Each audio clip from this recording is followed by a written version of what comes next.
very introduction of them in schools is all of a sudden seen as like fucking horrible. The next like horrible totalitarian thing that's being put in, et cetera, et cetera.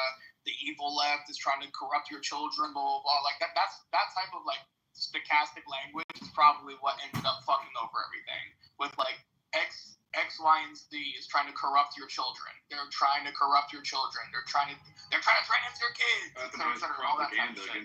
Like that setback progress by so much because they're too soft to walk in a world where two dudes might kiss each other. Oh no, how horrendous. Okay, I'm going to intervene here just for a moment. As I said when I started the room, I have a hard time. I'm going to have to leave in 15 minutes. And I want to go ahead and provide my closing. YouTube, somewhere between 3.8 and 4.5 million subscribers. There's been some speed about those numbers. First of all, thank you million total video views as of August 6, 2025. I find this poll How'd you do on her last episode? I think there's a fundamental issue related to the question how to fix K-12 education. The consensus is, but is that not a problem when we try to have an informed, rational discussion on education?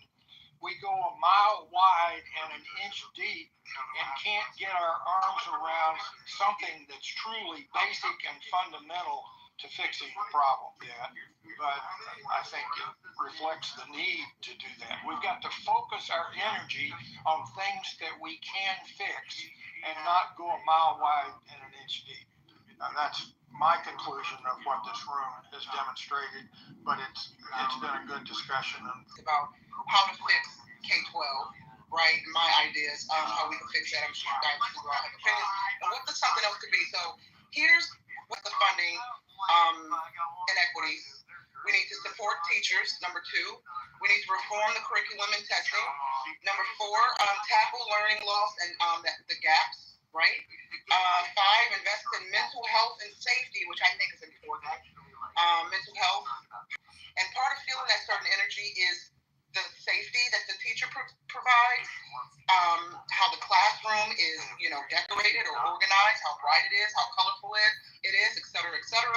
The aesthetic of the classroom helps, right? And then, of course, the overall building, water. That you just provided can be all lumped up. They are specific items that all require. What we know is that in a public school system, you have pensions where a lot of money goes. You have the pensions where a lot of money goes. You have the construction where a lot of money goes. Very few dollars. I was off doing other things, so I couldn't participate earlier. But here's something that people don't talk about is the way that we structure the classroom in the first place. We've decided that we need to put you in this next grade. And what happens is that the teachers then have a choice where they can say, okay, I can teach to the most advanced. Give too hard a curriculum to somebody that doesn't understand it. You'll shatter their. Give too hard a curriculum to somebody that doesn't understand it. You'll shatter their confidence and you won't build their skills. It'll actually be negative. So we need to better identify. Been indoctrinated, right? If you feel like your little reticular activating system right now trying to reject everything that I'm going to say, I'd ask you, where did our system come from? What was it modeled after? What was the actual implementers of the schools? What was their listed intention?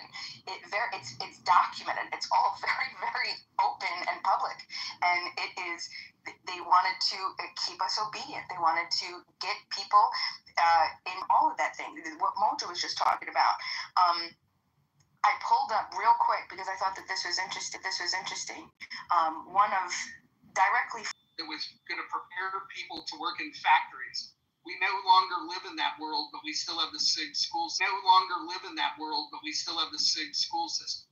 The slow modifications in the 1950s till now haven't helped us with the advancements that are going to take place. In the next 5 to 10 years. We need to really prioritize this shit. We got to do it quick. Trying to speak on education as if they own it or something. Okay, here we go. So the 6 points. Now, if you don't know who Inglis is, INGLIS, destroys the idea that useful or interesting material should be taught because you can't test for reflexive obedience until you know whether you can make kids learn and do foolish and boring things. 2, the integrative function.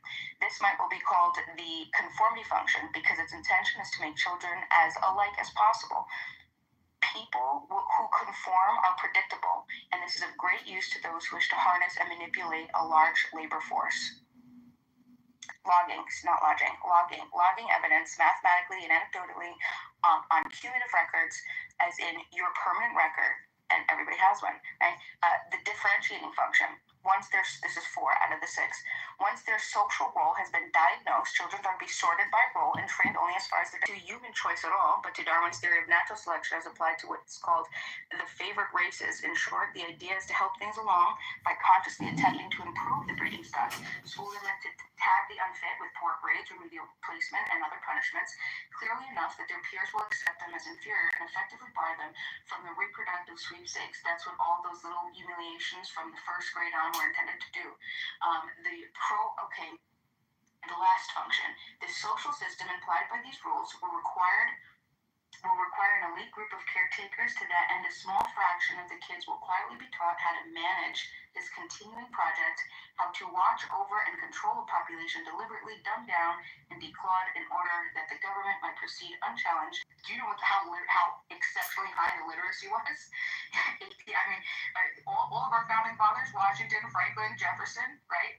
Where did they get educated, right? Were they at home or were they in public schools? No, Bima, you're correct, but we got 9 minutes to wrap this room up. For fuck's sake. Oh God, come on, bro. Time's up. No, listen. I just wanted to illustrate the point. She's correct. I'm agreeing with her, by the way. I'm agreeing with her in a God, that was a little punchy way, but she made a good point. And I just wanted to illustrate it with a little exclamation mark on it. We don't teach kids anymore. We can't even do simple math. I need you to talk over me so you can shut up. This is why you get smacked around. So again, she didn't do anything, and it's going to this overall thesis. Let's talk about it, Brad, instead of just respond to what I'm saying. Shut the fuck up.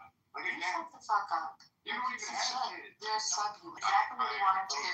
So anyway, the decentralization, I'd invite everybody to look at homeschooling. The room went to hell the moment he left, and come on, you make me look. No, it was the fact that I was talking and the fucking obliterated obese thing of marshmallow fucking woman. Stay focused. Respond. Let Brent finish. No, we shouldn't. Focus, Brad. We shouldn't be sexual predators. And what we need is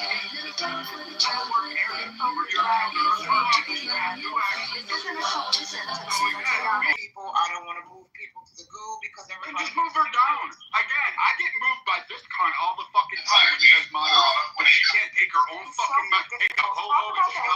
Brad, talk about education. Focus. You had to write a book.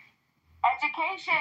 Nobody interrupt. Brad, you're going to take this away, and then afterwards we're all going to gently slide back into the muff, and we're going to have some mojo positive vibration experience. White women who can fucking produce children, because they're never going to be a benefit to society. That J.D. Vance is absolutely right. The only thing they do is care for cats. So when we actually look at the education system, there should be an amalgamation. Roger, you were right. You said it in fucking simpler terms. You didn't need to read a PDF to actually get it. The education is agricultural, such as a plethora of other individuals. It is focused on what? Bima's fucking idealistic fucking bullshit, retarded fucking narrow ass PA, soccer moms, and fucking purple-haired, septum nose pierced fucking obese fucking cat women. You shouldn't spend $150 million on advanced programs and also internships and actual real-world experience, as well as trade schools and 4-H programs across. This is what needs to be taught. But of course, I want to respect everybody's religions and non-religions. Thank you, Brad. Thank you, Bima. What an enlightening speech. Thank you very little. Can you stop road raging? Let's stick to the issue.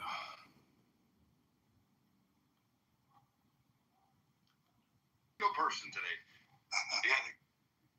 So we have 4 minutes left. can't focus because you notice I didn't come for you back. It was once again, after I speak, instead of focusing, you start to attack the person. I was responding to the topic. You can't stop fucking talking. You can't. We don't know anything about the education system. You like to pretend. You're a good pretender. We have 3 minutes Anything left. about your own vagina, it's just that pendulum. Pretender. The only thing I know you're good at is fucking. On over to the mouth. Okay, hold on. Vima and Brad, hold on 1 second, please. We have 3 minutes left before we shut this down. And as Mojo said, gently slide them off. But you don't know if it's possible at this point. Just hit her in the head with a bat and just fucking end it, and the world will be a better place. Does anybody have Patterns, their behavior. Is it the subconscious or the conscious brain? The subconscious. Right. How much percent? I don't know. Ask the doctor on that one. I don't answer questions. 95% is Different, huh? Anson would have been so disappointed.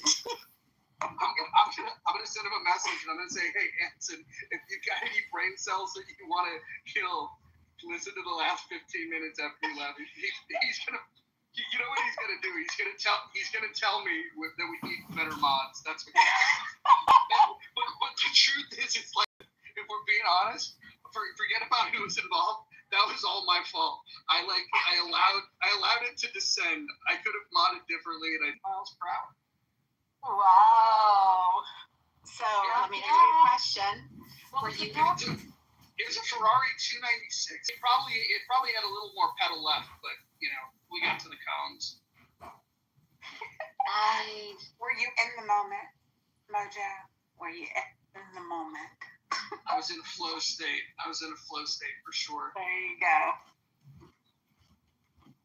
So how is the positive vibrations over there in the rational discussion group? Was it a good discussion before I came in and ruined it? It was an okay discussion. Those educational rooms, you always end up hearing the same people talk on them. And the chat was good.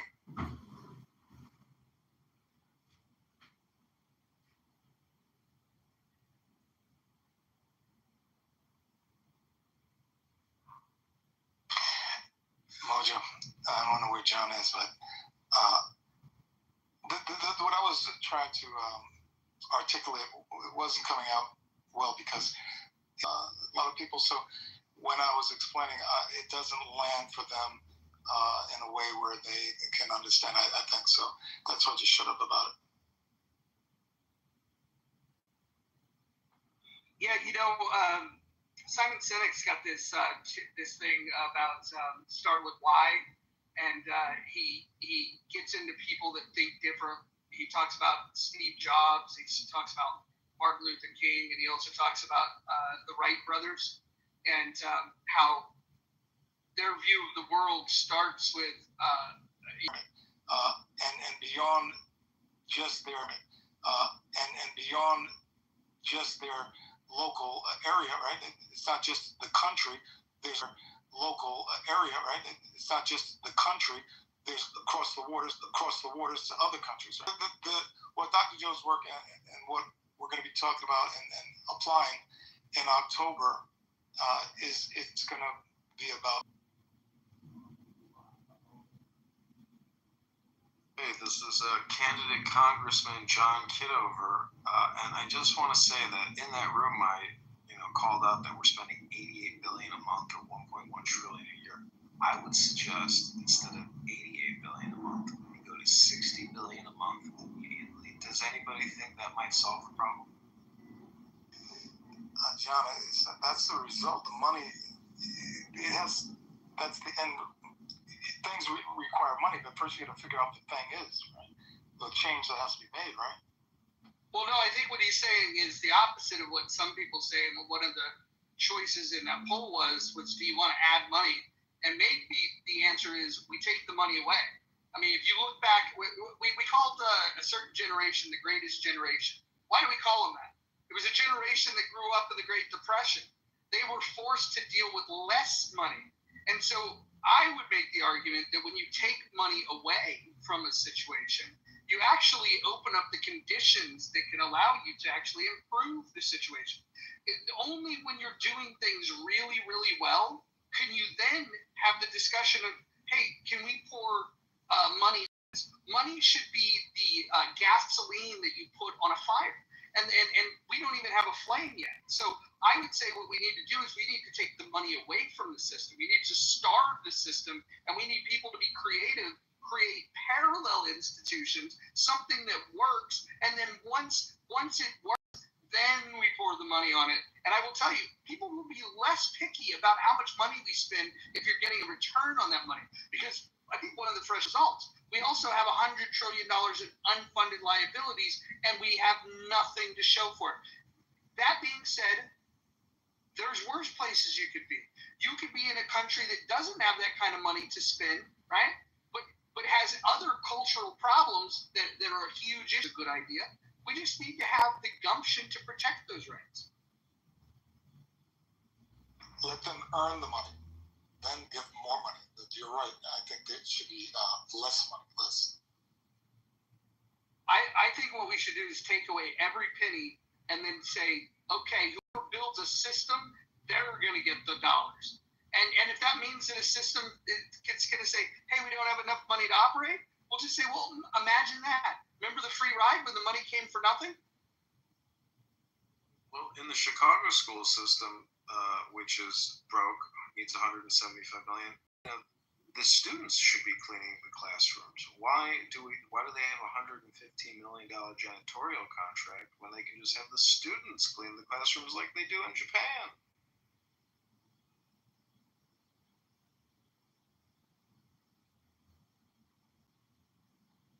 Or maybe the because you can't use the 5-year-old in kindergarten fucking chemicals to mix and combine. Like you don't. Because I would dip in my trash can at my federal office.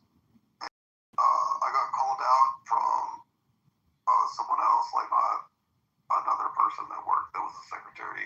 She's I think what he's saying is if you do that and you don't keep your space clean, they should fire you.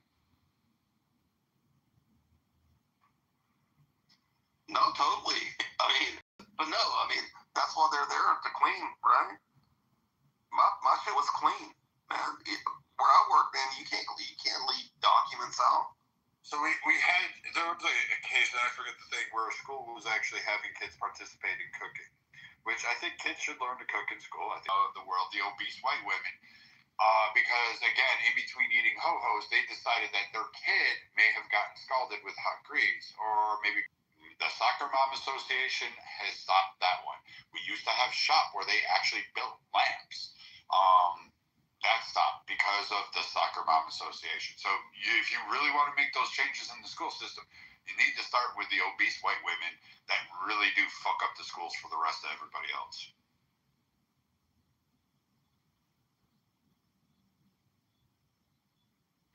I mean, bring it up at 1.1 trillion a year, and we're 37 trillion in debt. This is a place to start cutting. 1.1 trillion a year in this country. I'm like, I might be whining and complaining, but where are the cuts going to come from? Because I got to tell you, I'm building a collection of cuts with all of these Anson rooms. And are you guys just all a bunch of talkers? Or are you going to do any retweets? Are you going to do any likes? Are you going to share this room? I mean, are we just a bunch of talkers or a bunch of good mothers? That's what I'm saying. Wait, hold on. No, hold on. Hey, mute yourself. Listen, go read the rules. Hold on, hey, go read the rules. I want you to refer to rule number 10. Once you've read rule number 10, if you can read rule number 10, then you can re-engage, this time in English. But if you don't speak English, we got my friend Johnny here who can teach it to you. Right, Johnny? Jonathan Bing app, the one where he single-handedly destroyed what could have been a good thing. Oh, is he the one to blame? So you know how you shake a watermelon to hear the fucking moisture? You could shake his head, you'd hear nothing. Oh, darn. So he's the fall guy, Roger? He's the fall guy of Nelson's app, or is it Nelson's the boss. Relation of this country. Where can we cut it 20%? Anybody here want to concur that we can save $200 billion a year in education? Anyone? The head is manipulated. I really wish you would stop using terms that you think you know that you don't know. Well, slowing that. Well, you know what? Maybe we'll go teach them how to raise money. Maybe we'll go do a money bomb. Oh, you got to mute up. Sorry. Get a little no. You may, if it's been a while, you may need to just uninstall it and reinstall fresh. Shit. That's right, Johnny, man. I've been promised. I've been in the waiting line since that Nelson guy promised I'd be since day one, man. It still says, hold tight, or whatever it says. It's like, fuck, man. I mean, I don't give a fuck that much about it. Is You there don't have to wait for a special anymore. You can just download it off the Yeah. App Store. You can just download it now. We're gonna go from the App Store. Yeah. Yeah, straight up. Okay, everybody do this. Everybody go download the app if you haven't done it. Well, actually, I take that back. Uninstall any versions you haven't. Install it fresh. Oh, I was just able to log in, so it's good. Maybe you have to reinstall, whatever. But let's get one going. This weekend we'll do a money bomb. You have to pay $20 a month to be able to get Rocket tips. If you're a free user, you can't get tipped. You can tip others, but you have to be basically like a blue check mark. You have to be a plus member. That's okay. That's okay. That's okay. That wouldn't allow us to be compliant with FEC regulations anyway. So we're just going to have to be able to post a link for them to go to the website, and they're going to be able to donate. We need to track Not purchase, and 20% goes to Chatter because they need the money. John, they don't get a penny of it. We're using the app without them getting a penny. That's actually brilliant. Why would $200, you only get 100. They stole that idea from FanBase. That idea's been Right. That's correct. That's what they're doing. But so here's the plan. We're gonna warm up to these things. We're gonna go to Chatter next, and we'll do one this weekend. We'll raise some money. Then we'll wait a few days. We'll do it on FanBase, and we'll work our way up to a big splash that we'll do on Twitter Spaces. Plan. I have put in the chat. I put a link to the Antidote account if you want to donate right now. $5, $10, $100, $1,000. I know Brad. I was unable to convince him today, but Brad, I still hope you're going to join Team John to get to Congress. No, I will not be donating to the Lynn Valor candidate that is trying to represent and steal funds from a PTR that he took offline from somebody else. Provider and spending $15,000 to $20,000 there. We're spending $1 billion a month executing 60,000 children, and I just think that if the woman Be ready and I don't think you understand. The money's going to get spent. It's $1 billion a month. I'm saying take 20% of that and give people the option to us to optimize the spend. We do have a poll up, and it's an interesting result so far. I think as we get more votes, we'll see different results. Plus, this is it's not even 4 o'clock Pacific time yet, so we haven't really hit prime muff yet. So for those of you that are here, we got 11 votes. Let's keep the votes coming in. Yeah, fuck. All right, but it's better than having a typo, especially after we just spent an hour and a half talking about education, and I can't even fucking get my goddamn words right. This is ridiculous. All right. Don't be too hard on yourself, Mojo. It'll be okay. It'll be okay. It's because you've been a truant to my classes.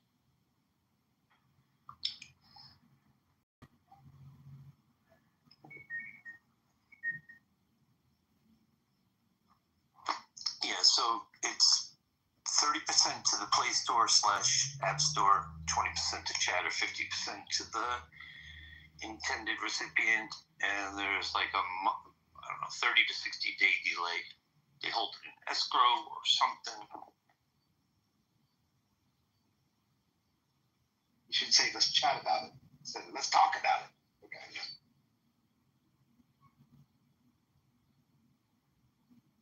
Oh, did you say scatter? That's great. That's hilarious. Sean, did you say scatter, not chatter? That's right. Yeah. I was inspired by a friend, called it scatter, and I'm like, I like that. We should call it scatter. Los Angeles, I believe in 2012, when I donated, I think $400 or $600 to his campaign. And I was invited because I was a veteran and I got to take anybody wants to see my credentials, my DD 214, please come to me directly and don't rely on Brad's slanderous, libelous accusations. You may need to go to the European Wax Center and get your chest waxed. Just saying, okay? What about your anus?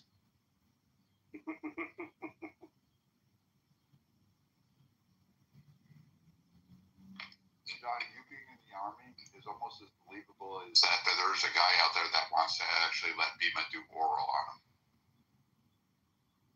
Oh dear Lord Jesus. It's sad when you've built your whole personality around just insulting others. I mean, like, could you imagine?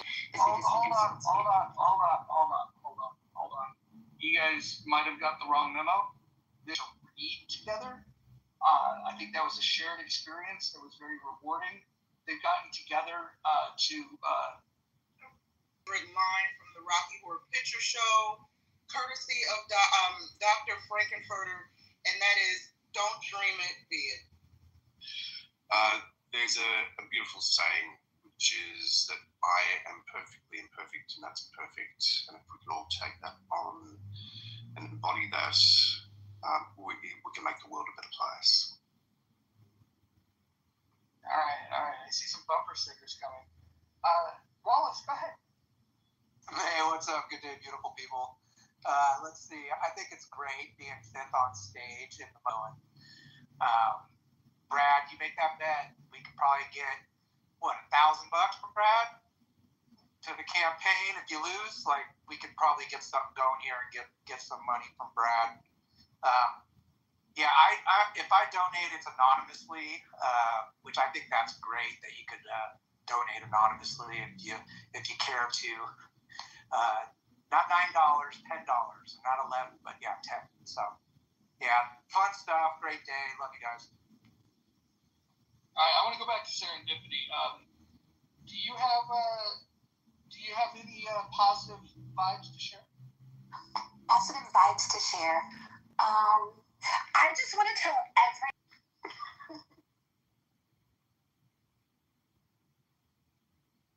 I've been told that before as well. To ask yourself, what is the source of all positive vibrations?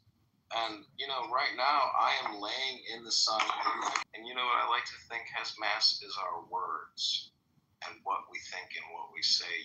They come out so quick, they disappear into the ether. They're a little bit like candidate congressman for the 16th District of Illinois and a Service Connect disabled U.S. Army veteran. I just want to say that you are breathing and you are at peace because, friction causes disharmony. And, negative speech, just like quoting RoboCop. I met Peter Sellers at Equinox. I met the RoboCop and I said, "Are you him?" He says, "What do you mean?" I said, "Are you RoboCop?" He said, "I'm RoboCop." And I said, my dad was a cop for 30 years and he used to quote you all the time. He said, "What was your dad's favorite quote?" And you hold on to the center. You'll always remember that, the way you treat other people is the way you want to be treated. And so if you speak with anger, you're going to... Not bad feelings made for that language. Well, time up. It is your turn. Share some positive vibrations. Yeah. Wishing everybody an amazing rest of your year.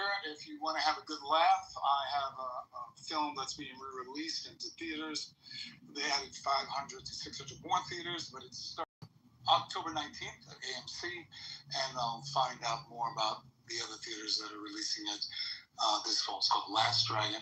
You'll have a lot of fun, I guarantee it. Don't take yourself so seriously. Just have fun. Awesome. I will be there. Brad, would you please share positive vibration? My positive vibration is that I changed my mind on the abortion stance. I think a lot more people like Bima should have been aborted. Well, there's that. Okay. That was positive. It was positive vibration. Sending you, I'm reciprocating your positive vibration. Very nice. Beth, positive vibrations? Yeah, wake up tomorrow and be grateful for your day and be a little bit better than you were today. There you go. Oh, chatter doesn't have bugs. They're just undocumented features. Okay. We're fixing not only this app, we're fixing other apps as well, simultaneously. Well played, Johnny. Akima, can you share some positive vibrations? Akima going once. Akima going twice. The sign came up again. Uh-oh. Akima wasn't done. Akima, go back to you. I thought I might be on my back. All right, no problem. Joby, go ahead. Positive vibrations. I love that Anson opened this original discussion. Yeah, that's it. I love it. Sean B, love to hear your positive vibrations. Just remember, everyone, when in doubt, breathe out. When you're in the muff, enjoy the moisture, enjoy the ride, and slide. Love you.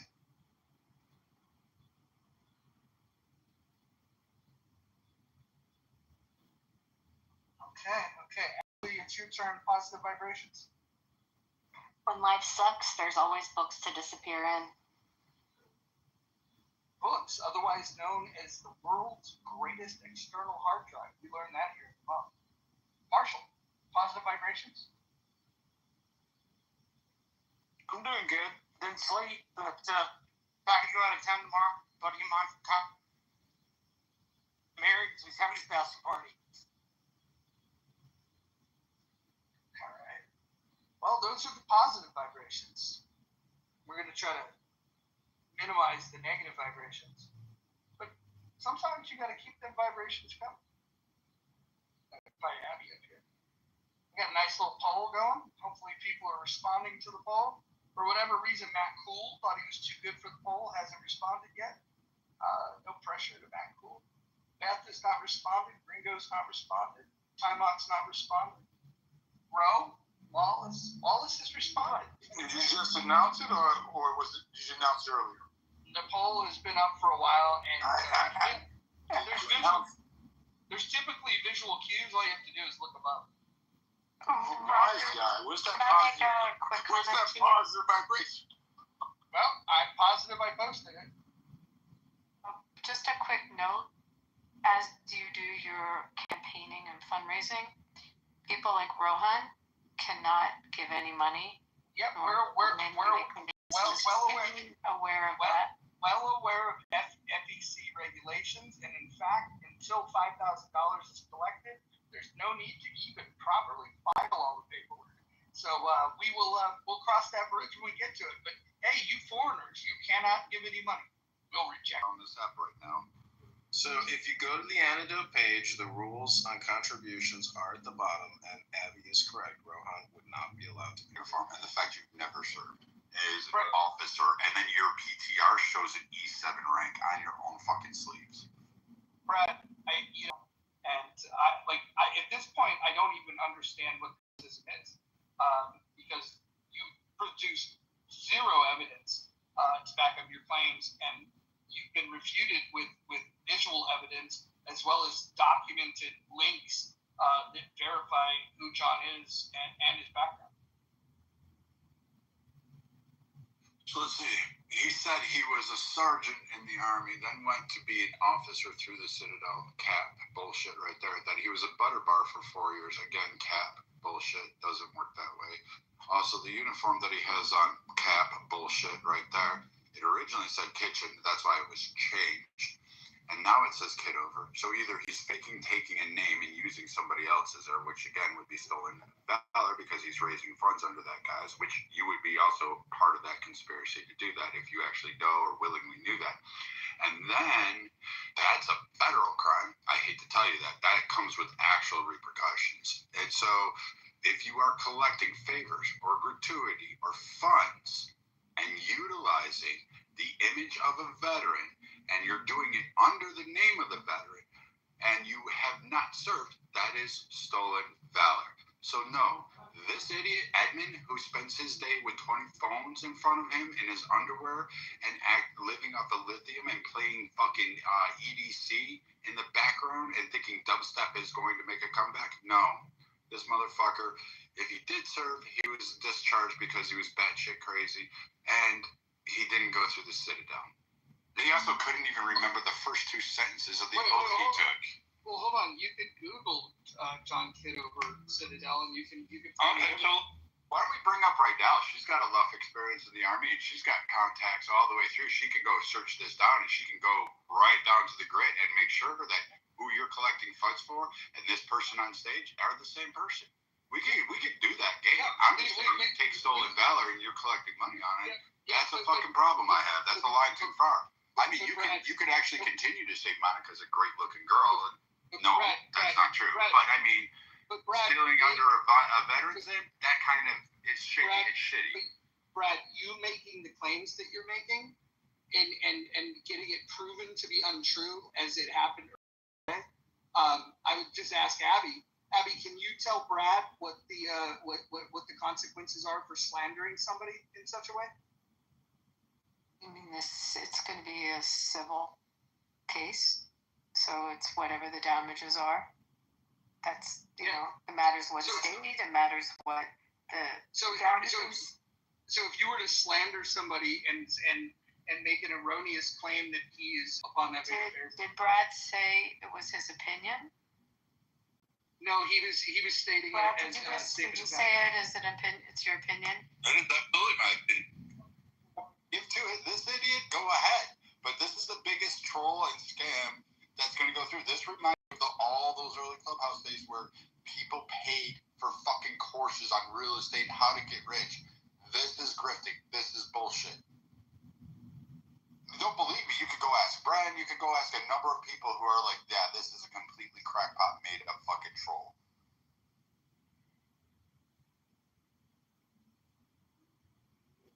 Brad, Abby is trying to help you by suggesting. The part that pisses me off is the fact that you're using a soldier.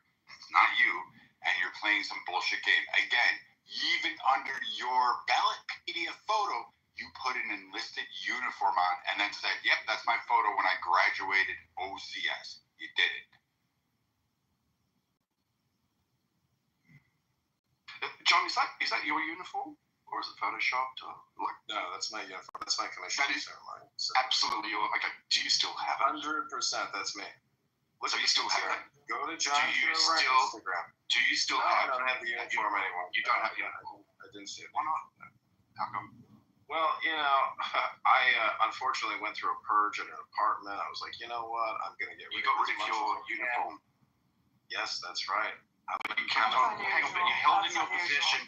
You hold 50 firearms. You actually hold. Hang on, John, one person. Wait a second. Yeah. Wait a second. Thank you. So you decide to be able to purge your uniform, yet you still have 52 mobile phones. I don't have my civil uniform either. I find that really interesting. I hate to tell you, but I'm not. I hate to tell you this too. I'm not a worker. I'm not holding out the uniform. No. John, you're not going to talk over me, man. Sorry. It's not going to work here. It's part of the rules. You really should check them out. And we're here for good vibes in the month. Okay? I'm just highlighting. I find it incredible. Hang on. No, Mojo.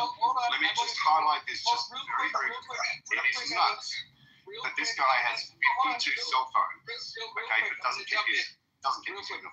Real quick, I'm going to jump in. Listen. If you guys don't like the amount of electronics that somebody possesses, that's totally your opinion. But when somebody is making a claim that a person's identity isn't their identity and trying to slander them, that you could be held liable for that. This is why we have rules around slander. And the fact is that if anybody in this room wanted to take more than like 35 seconds to Google it or Grok it or GPT it, you can find out what his record is. The fact is that the people that are making these accusations, all they want to do is create negative content on this app. It's not based in any fact. There was a claim made that the uniform didn't say Kitover, and then everybody that was in the room fucking blew up the photograph. Because you guys corrected it. Incorrect. used that diction on it. He used it 2 years ago. That's what you claim. That's what you claim. It's not true. Okay, I don't give a shit. This idiot, this fucking moron, this fucking idiot from fucking Chicago who literally spends his entire day trying to record rooms and honor a veteran. Again, I'm calling Cap. He can't even explain his own fucking uniform. He can't even determine an enlisted man's uniform from an officer's uniform. The interesting thing about this is that there are recordings of all of these rooms. Then play them. I want to explain something. So here's the thing.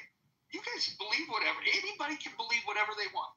You could also go Google things and you could do research rather than just creating content on here. But the fact remains is that with these truth claims that are being made, either John could get himself in a lot of trouble or Brad could get himself in a lot of trouble. In either way, I would just say that before the people that are going to make judgment calls based on who they like on the app more, their claims. One person is claiming to have a background in the military and he's running for Congress. Another person is saying that that's a lie. One of those two is a catalog of you and many of us talking shit about you. Have you reached some type of detente or agreement? If there's anybody on this app that should be critical of John, it's me. There's nobody that's been target of his streaming more so than any of you on this app. So I have more reason to say, hey, what the hell are you doing, man? Some of you are a little more fragile than I am, but that's a whole different story. The reason for the change of heart, because I used to think, what an asshole, whether you guys recognize it or not. And by the way, anybody could always be recording these rooms. You should assume that like a screen record can happen on any room at any time. So if anybody thinks that the hate speech that they use in other rooms, and there's people that are on the stage that are guilty of saying things that are fucking highly illegal to say, and there's recordings of, and they're among the ones that like to do the finger pointing the most. But what I will say is that Paul and Rohan, what they did was they created an option where people could come into the room, the ability to toss people out of the room that were streaming the rooms. So I had to do this thing called face reality. And this is something that maybe I voluntarily, just like all of you voluntarily choose to log in and participate. You guys are in this room knowing it's being recorded, and you guys are here. So that is consent, whether you believe it or not. In a courtroom, that you're being recorded and you're being streamed, and you have since the day you got on this app. By the way, the app itself records. So if you don't like it, is perfectly within the rules of what this app wants people to do. In fact, they designed a premium payment for people to pay. They get to pay to be able to have this feature. So they're monetizing being able to offer this feature to it. I had to go, well, now this is the world that I have to live in, rather than pretend that this is not the world. I wanted to go back and look at some of the content that he was streaming. And what I found was rooms with actual terrorists they were plotting terrorist plots, as well as conducting recruitment in terms of sex trafficking. You guys might be aware of those rooms. Maybe you're unaware of those rooms. But this is a service that John is providing that streams it. And all of you do-gooders, all of you anti-terrorist activists, you guys can look at this and go, wait a minute, here's somebody that is being able to stream and expose terrorists on this app. And you can now work with him to do something about it, or you can complain because you think it's a nuisance because he streamed and did something that the app actually wants him to do. Second lieutenant at Fort Huachuca, where I was medically disabled for an injury. I served in the Army National Guard from 2002 to 2006. That's March of 2002 to August 2026. So get it right. How can we check that? I believe you, by the way, John. Thank you, Jane. I thank you for the support. But don't just believe me. Send $1 to the campaign. Jane, what's $1? What's $10? I'm going to give you $18. $18. You know. The link is in the chat, ladies and gentlemen. It's also in my profile. But, I just want to say, I'm having a super positive vibration right now. Listen, Brad is not the authority on my identity, on my life. Brad is an online social audio road rager who said yesterday, I don't even want to repeat what he said to you, James, so let me just sit here in my super... Oh, please don't. I'm gonna mute up. I'm sitting in the sun, experiencing a super positive vibration, and I'm just gonna go on mute. And anybody, I'm gonna stay on mute and meditate for 10, not 11. 10, not 9 minutes. Here we go. I'm going into a meditation. A deep, positive vibration meditation. Here we go. Hitting the mute button now. Deep positive vibration is an actual vibrator. Shut your eyes, because that's about the only thing. John, before you go into your meditation, can I ask you a question regarding your upcoming election or trying to get on the ballot? 10 minutes. You still there, John, or are you meditating? Hey, Brad, when have you ever provided evidence that John isn't a veteran? He said he's an officer, right? Go to Ballotpedia right now. Go pull up that and tell me what uniform is on that individual soldier that he used. He said he was an E5 in the Army, and then all of a sudden he now just told you he was in the National Guard, and he graduated as a lieutenant colonel, second lieutenant. What's the first part of the name of National Guard, Brad? What's the first part of that name? What's it called? What's the first word? The 3-word. There you go. You got it, Brad. You figured it out. You're not retarded? Are you really that? God, literally fucking Army National Guard. Are you ass clapping? No, this is just Brad. It's one thing to say that he's not the rank or that he's not an officer. Like he's not, an officer. That's one thing. It's another thing to then say that he never fucking served, that he's not a veteran. Maybe he was just exaggerating that. Yeah. Yeah. You can say stolen valor. You can't say that he's not a veteran. What troubles me is that if you served and that you actually got rid of your uniform, I don't know any person who served that got rid of their uniform. Hey, here's the best part. I don't think, Sean, that you've actually talked to a lot of people that have served. So there's I know plenty of people that got rid of their uniform. Many that actually. Next term. Again, so this whole fucking hell, man. Oh, I hate swearing. Can we just have one mic at a time? I was talking. Hey, she came up. That's her problem. Her rich. It's the same people with the same problem. They should, in between whatever they had. Nobody wants to hear your bullshit. But I'm just gonna. He says that's what he got when he graduated the Citadel. So no, he doesn't know what he's talking about. And yes, if you claim you're an officer, just like the idiots that walked around this app and all said they were fucking SEALs and that they were Delta Force fucking Rangers with SEAL Team 10s, all of those motherfuckers, that's still stolen valor. Because guess what? You cannot fucking represent yourself in a more glorious light, if you will, while soliciting funds. It is still a federal crime. That doesn't mean that those people aren't veterans, you fucking idiot. That's the whole point. You shouldn't have used that word. You should have said he's not a veteran. Well, yeah, if you spent 4 years in the military and left, maybe you don't want to hold on to your uniform because you testified out. Yeah, I'm on welfare. Don't have a fucking job. Yeah, that's exactly it, Brad. They didn't know Bruce had a whole room about meditation. I had to break my meditation. A lot of accusations are thrown. No, it's because I threatened to dox fucking King Solomon because he said, nigga, hail Hitler. That's all. How messy. That was a quote. Hey, Brad. So unacceptable. No, we've already went through this serendipity about Monica making quotes. One mic. Hey, Brad. If what you're saying is true, one mic.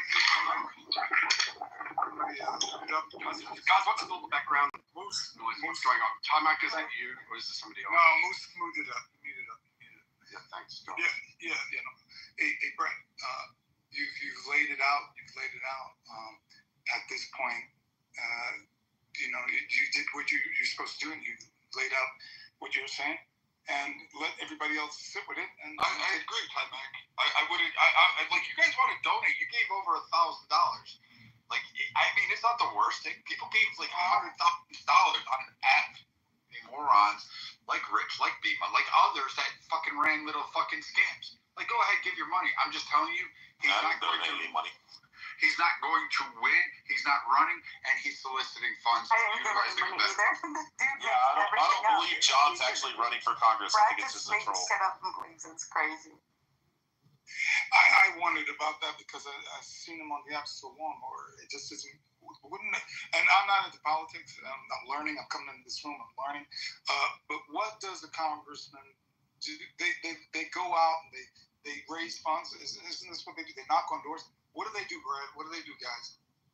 People are not going to raise funds or campaigning. You have to knock on doors to get elected. You actually have to have town halls. You have to have meetings. You have to meet your constituents. This motherfucker Nicholas. You're breaking up. Is it just me? Is it just me? No, he's in the Matrix really nice time. No, you just make it all club. The Holy Spirit hates him. So fuck your Holy Spirit. hey guys, So the whole idea, Timac, is that they're supposed to represent their constituencies to fight for both federal dollars and appropriations and projects that exist within their area, as well as to represent the people on a national scale. However, you don't win on here. There's been many people who have ran campaigns on Clubhouse saying, I'm going to win, I don't know, Texas 5th fucking ward, and they fucking fail because guess what? They campaigned on fucking Clubhouse. You actually have to go to doors. You actually have to talk to people. You have to have town halls, and you have to actually have a platform. This idiot who spends his time with 20 phones in his underwear is not campaigning. He's not running for anything. And the only part that pissed me off about this troll is the fact that they were using a military service. If they'd have done anything else, I would have just played along with it and left. United States Army National Guard Military Intelligence. That was my commissioning. United States Army National Guard Military Intelligence. That was my commissioning. And you can see, is it in my other profile? Yep. Go to the other John profile on stage. That's the tats. And in the front of that Class A tats. And in the front of that Class A uniform, which is not a enlisted soldier's uniform, it's Class A. I think everybody has the same Class A's. And so, as you can see there, that is a military intelligence insignia on the front part of my left breast. Wait, so you're saying you were enlisted first and then you went through OCS? No, I did what's called the SMP, Simultaneous Membership Program. I did infantry school at Fort Benning in the summer of June to August of 2001. And then I was a PFC, then a specialist, then a sergeant in the South Carolina Army National Guard. And upon graduation from the Citadel, I was commissioned as a second lieutenant into the Illinois U.S. Army National Guard as a military intelligence officer. I worked on 18th Street here in Chicago, where we studied interrogations, linguistics, and then I went to officer basic school at Fort Huachuca, Arizona for U.S. Army Military Intelligence.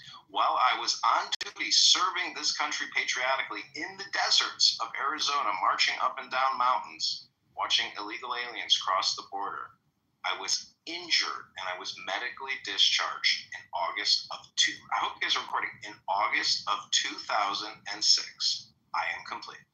What was the injury, John? Everybody, this is just a bunch of hypnosis. Hold on. This is a bunch of hypnosis. Hold on. What was the injury, John? Listen, I'm sitting in a super positive vibration, and I don't want to violate my health medical information privacy. It's obviously a head injury. It was a head injury. Mental or physical? No problem. Physical. It sounds pretty genuine. So, John, it's all positive. No, that's all bullshit. You can't do that. But, okay, military intelligence at the highest level in the National Guard. Yeah, you keep believing that one. Median intelligence and not muscle. Brett, what was your military service? I was just a bosun mate in the Navy, nothing more. Enlisted, or did you go up Enlisted. You didn't go up through the Merchant Marine Academy? I didn't need to go to the Merchant Marine Academy. I just needed to go out and get my Coast Guard papers and then sign up as a sailor and then graduate. I'll take the course and pass those back in my day to get my mate's pay license so I could sail on ships over 600,000 gross tons.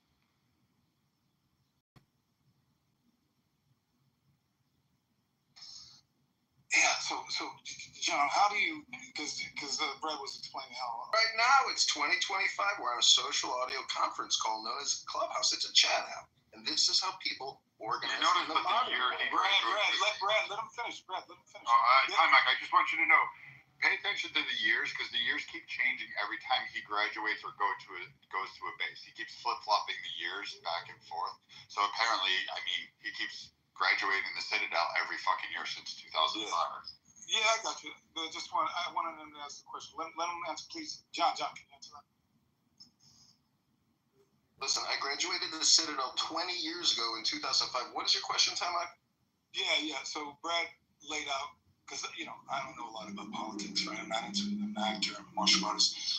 What is Brad laid out a process for traditionally what a Congress or somebody running for Congress, what his in and out day looks like, knocking on doors, raising money. I see on Clubhouse a lot. How do you go through your day? What do you do to get? Well, you just said knocking on doors, raising money. What do you think we're in? We're in a house. You got to knock on doors and rooms and houses, and we are raising money digitally. But right now, I'm sitting in the sun tanning and campaigning at the same time, causing all kinds of gossip and controversy. I think I might be doing a pretty good job. What do you think, Tom? Okay, I'm just asking. I have no idea. Raising $1,000 is peanuts, so I don't think it's a good job, to tell you the truth. So, it's been what? How many days? How long have you been running for Congress or trying to raise money? Listen, I'm going to take a break from answering any further questions for the next 10 minutes and continue my meditation. You go do that. That's no problem. Here's my thing, though, and I'm not gonna shade John's political endeavors at all, because I don't know this man personally. But I will say this, and I've said this to John. He might have in a previous in the room. He may not remember when I said I will not be surprised if a year from now, if John releases some sort of documentary about his journey on Clubhouse and recording all of us and his journey in politics, some sort of Borat-style mockumentary, and that this was all a joke and all, just his journey, him documenting the experience of trying to run for Congress and all the red tape and the political hoopla that he has to jump over, et cetera, et cetera. I'm not saying John is trolling us and that he's faking it, but I won't be surprised if we find out this has all been one troll social experiment for some sort of mockumentary about John's life. Hey, you know what? You better get in line. You better get in line, because there are a lot of people on here that do that. Not in this chat particularly, but around here that have been pitching these types of mockumentary things about Clubhouse. But I just want to make sure that if I'm featured, I just want to make sure if I'm featured in the documentary that I'm invited to the premiere. That's it. That's all I ask. I'll be your date. Right on. It's a deal. Well, yeah. Nah, you read my mind. Oh, so go ahead. Do it in New York. Ashley, I think you wanted to say something? Yeah, like if he's running in Illinois, how does being in here campaigning when I haven't ran into a lot of Illinois residents? So you'd be getting 4 voters, and most of them are not even in the district.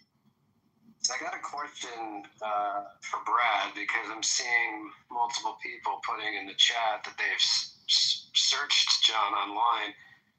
Somebody is lying or not, but I guess have you done search yourself, Brad? Because other people are finding searches that say otherwise to your view.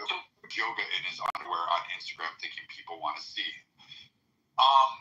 This moron went through and pretended this. He used the same photo of a veteran online, and he got it, and he got called out, and it wasn't called out by me. Back in the day, in season 1, there was a huge. That's how powerful they were. They'd hold rooms and kick people out. The guy who checks the seals, there's a whole bunch of. They would do checks on each other. They would verify. You had to act better than Chris Kyle. He was the one that he trained Chris Kyle with it. Which, again, that's a whole different fucking thing. So he uses this guy's thing. Then he changed his whole stick, and now you have Roger and him doing a troll. I don't know for what purpose, but please don't give your money. And again, he can't do it. He said he surfed dive a little bit further. There's actually some complaints. And the fact that you're actually soliciting, John, funds, using an image and a person that's not you, and you're sitting there saying, oh, this is all me, this is what I do. Okay, fine and good. Well, once you hit a certain mark, that becomes federal, and I think it's actually criminal now because you take one penny, and I think Trump signed that into law in his first term, and I think Biden left that one. So I'm pretty sure that a whole lot of people will actually probably go out to Chicago and come looking for you and say, hey, you're collecting money on behalf of veterans.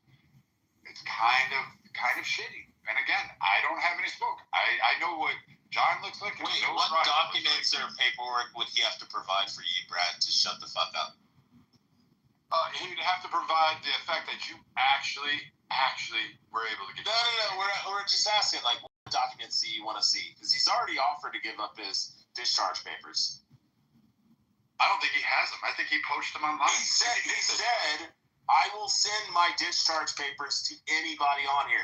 He's open about, he has his fucking address, his phone number, and his full fucking legal given name on his fucking profile. Excuse me, like, you don't think he'll send you his discharge papers? Piece of shit. No, because you're just being fucking No, I wasn't yelling. I was trying to talk, and you were talking over me. I was talking to Nye. Nye, would you like to take from me? No, This is a stolen valor. Rich, I think you're still Like, it's just fucking fucking moron stupid, again. Brad. You got called Stolen valor. Rich, I think you're still Like, it's just fucking fucking moron stupid, again. Brad. You got called out for unemployment. You got called I out didn't call you called out for the app unemployment. on that shit. The Texas unemployment office because you were scamming that shit. Like you were scamming welfare, you fucking reject. Brad, do you notice like all the people you have grievances with? That there's a common Ashley's denominator. on this stage, right? People you have grievances with. That there's a Ashley's common denominator. on this stage, right? Ashley, what did Rich get called out for? There's a common denominator. I never actually doxed anybody. Maybe Solomon conceded. That was the discussion, Yeah, though. I know. Solomon even conceded that I did not dox him because his full legal name was on his Twitter account. That's his Twitter fucking name, is his full legal name, and he had it attached to his Clubhouse profile. And because I used his full name, they're like, he doxed him, and I'm like, his Twitter account is literally his full legal name. Like, that's his fucking Twitter name. You know, stupid but as. until like using somebody else's PTR, like they. Bro, actually, if my Twitter account had my full legal name and I had it attached to my Clubhouse, and you said my fucking Twitter fucking bio name, that would not be doxing. You would just be literally reading what I put on there. Like, it would be no different than me putting my entire fucking name in my bio and then being like, oh, that's doxing because somebody read it. Like, this is so stupid. We're not talking about the legal definition. And that's what Solomon conceded. So the question put to Solomon was, did Rich dox you? And he went, well, technically no. And because I explained, hey, his fucking Twitter has his full name. It's literally at fucking his name. That was kind of the whole reasoning behind it. No, it wasn't. I'm not saying you did it. I'm not saying you did it, Rich. Rich, I'm not saying you did it. Good Lord, man. I'm saying that was the discussion. That's why they dropped you. That's why he gets booted out of rooms. Okay, can I just say really quickly, please? Can we just have one mic? Can y'all not talk over each other because it's difficult for folks in the audience to hear everyone's submission, and it sounds like a lot of noise on the stage. So please, just one mic. Also had other people on the stage trying to contribute, and they can't really get a word in edgewise because everybody wants to talk all over themselves. So let's go back to the house rule and not interrupt each other. Wait, quick question to Baby in the chat. Is Nye McGee the new Jasmine? Baby, who is Jasmine? I think it's a troll. But I'm not going to say he wasn't a fucking veteran. Like, if you want to say stolen valor, that's fine. But I'm saying, if he's willing to prove to you that he was in the fucking military, and you're like, well, I won't accept any of it. It's like, it's fucking stupid. If he's like, hey man, I'll send you my discharge papers right now, that would prove that he was in the service. Guys, let's respect the room. They just asked us one mic. So, Serendipity Nairo, do you want to reset the room to have change the discussion? Because I think it's, what do you guys want to do? I just want to say right now, I'm so curious. Baby said, am I the new Jasmine? I asked Jasmine. Somebody in the chat said, she's a bitch. And I'm thinking, oh, that's curious. So he heard my voice and thought of a bitch on the app. Great. Resetting the room. No. That's not what I meant. Okay, it doesn't really matter. Okay, everybody, PTR. I just took a photo of my military identification card from when I was a second lieutenant, everybody. PTR. So, guys, this is sliding it to the mob. Thank you, Matt. Card. You got that offline. Hold on, guys. Let me just reset real quick. This is an after party to the education discussion we had earlier with Anson. Thank you for your service, John. Although I feel like John Zachary on the fucking ID, you idiot. I'm just amazed that I can't. Shit. It says John Zachary Kitover. Nice talking, guys. Hey, John. No, I'm going to let the angry white man have it. Go ahead, Brad. Again, Brad was wrong. Sorry. John was a narcissist, starts doing crazy making shit. It's not him. It's not fucking him. Okay, everybody, PTR. I just posted my Service Connect disabled card from the U.S. Department of Veteran Affairs, where it says VA Healthcare Enrollee Service Connected. There you go, Brad. I hope you're having a great day. Brad, he's kind of. What do you got for that, Brad? Fucking dunking on you, Brad. Step up, Brad. Yeah, I just also Feel free confirmed to issue an that apology anytime you want, and I won't shit, Brad. It's that easy. I also just confirmed. Look at my PTR. That's it. PTR. Refresh the page, Brad, and issue your apology now. One mic. Who's that talking? One mic on the congressman, please. Let Congressman speak. One mic. Go ahead, and then we'll go to the next. Yo, John, we don't see the card, the second one. It's on his other We saw it. It's It's very legit. He's got like 3 or 4 profiles on the stage, so pull a refresh and you'll see it. So I have a genuine question for John. I see now. Again, I'm gonna you say your military provided Hold on, cards. I'm not gonna answer any more questions. I'm taking a break as I bask in the glory of this one-up over Brad. Look at the PTRs closely, everybody. Screenshot them if you must. But I assure you, I'm a veteran, and Brad has spent the whole day libeling and slandering me. I am complete. I'm going back to meditate. John, my question is not What is your Brad? Brad, you know why I stand up for him? Because I know him off the app, you fucking idiot. Enough of name calling, guys. Come on, let's. Oh, Rick, wait, Rick, you know John off the app, so he's legit. Yeah, I literally fucking text message and talk on the phone all the fucking time. If his name is really John Kitover, I can tell you that I have confirmed by the Federal Election Commission. He has been. There is a guy named John Kitover. I'm looking at the information right now. Registered in the District 16 Republican Party, and everything is official. It is. Yeah, he used to also own a bunch of marijuana dispensaries in the Chicago area. Chicago. And this is directfec.gov website, y'all. This is. Hey, look, if Beto O'Rourke can be active in Texas, I mean, everything's possible. Can we hear a formal apology from Brad? Yeah, let's hear a formal apology from Brad. Go ahead, Brad. Rick, I think you should go back to and not give it. Oh, you're the Matrix again.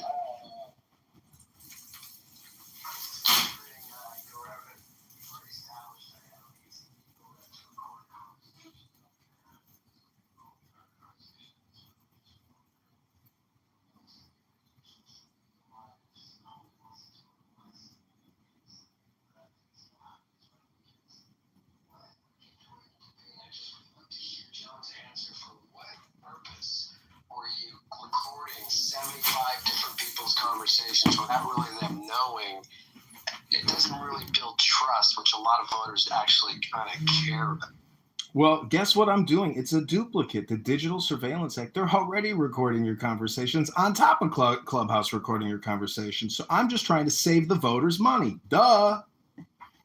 No, so John, I think guys got this. Like, you can't possibly be running, and anyone, you know, like, you seem legit as a veteran, but if you're really going to debate in that fashion, like, it doesn't make any sense for someone to put all their energy into recording random conversations versus actually going out and helping the community of what you're running for in the district. Yeah, it's for a mockumentary, and that's cool, John. I support your mockumentary. I want to add one little, another request to when the mockumentary comes out. Not only do I want an invite to the premiere, as you may or may not know, I've worked in the entertainment business for the past 20 years. Half of that time I worked as a celebrity news reporter. So I want at least dibs on when you do your big media blitz tour, please consider me for an interview.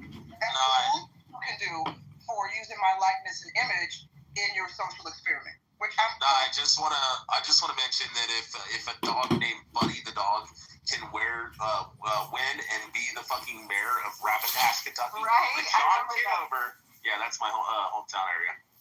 That within like 20 miles of there. So it was actually my cousin's best friend's dog who actually won. Buddy the dog won as the mayor, and then they had a potbelly pig and a donkey and a rabbit and all that kind of shit. They did fundraisers for it. So if that can fucking happen, then John Kitover could fucking register to run for Congress. Doesn't mean he's actually gonna fucking win. So who cares?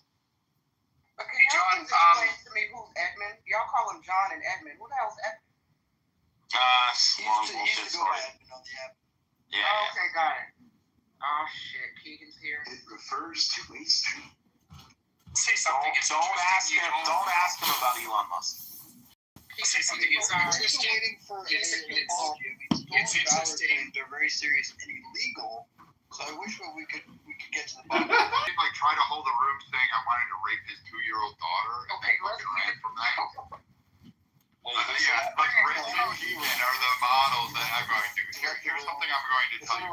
Go fuck yourself. And you know what, Keegan? When your wife gets back, have her come visit me because you know what? I'm sure she's going to be tired after having that many dicks in the African continent. Hey, Brad, real talk. Keegan has a direct saying Now is probably a good time to read the house rules. Keegan said that. One mic on serendipity, please. She's about to remind everyone of the house rules, please. Number one, no threats of violence. Number 2, no doxing. Number 3, stay on topic. Number 4, keep your shares brief. Number 5, do not interrupt speakers, especially mods. Number 6, mods may interject when appropriate. Number 7, the N and the K words are forbidden on stage and in chat. Number 8, don't spam the chat. And that number 7 includes quotes. Number 9, do not bring drama in here from other rooms. Number 10, English only. Number 11, keep families out of your mouth. And number 12, no speaking while eating. There we go. So I just want to say something that's really interesting. Like John, he's awesome. He's an incredibly intelligent dude, and whether or not it's a joke, it's interesting how irritable he's making everyone who thinks it's a joke. He doesn't sound irritable at all. He doesn't sound over dramatic, over erratic. He sounds pretty intelligent. So it's kind of interesting. John. Hey, real quick question, John, if you're there. Are you able to post a picture of you in your ceremonial Citadel fucking uniform? The one that you all wear for graduation? Thank you very much. So, John, can you please tell us what the meaning of psycholinguistics is?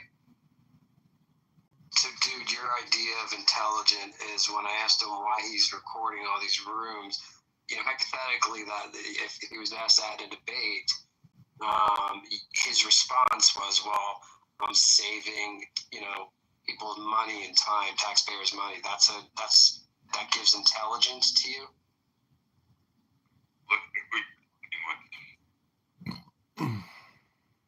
Guys, recording our outrage and our reactions and our hesitations to believe him is part of the social experiment. We're all co-stars and leading characters and guest stars of the social experiment. So our individual rage and opinions and reactions, this is all part of the project. We are non-scripted, non-union performers.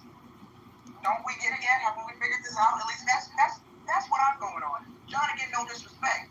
As far as I'm concerned, you are legitimately running an honest campaign. But again, just to reiterate, I will not be mad nor shocked if we find out a year from now it was all one big trolling mockumentary social experiment. People with money may disagree. Just for the record, I'm you. And that's right. Thank you for your service. Of course, you know, we thank you for serving our country, so thank you. Sorry, Tom, that was my bad. What did you say? Nice and not really nice. It's just for the record. I'm you. That's the one legitimate, true, real actor on the stage. So I have to remind myself that he is legitimate. The rest of us are just unknowing. Hey, John, nothing takes away from his intelligence, right? Nothing anybody said takes away from his intelligence. Dude, I'm gonna drop bombs. John, how much money have you raised specifically from Clubhouse? Worth $510. $510, okay. That's the only thing that bugs me, John, because it's no money. I don't get it. Bro, where is your faith? All I hear are complainers. What's your goal?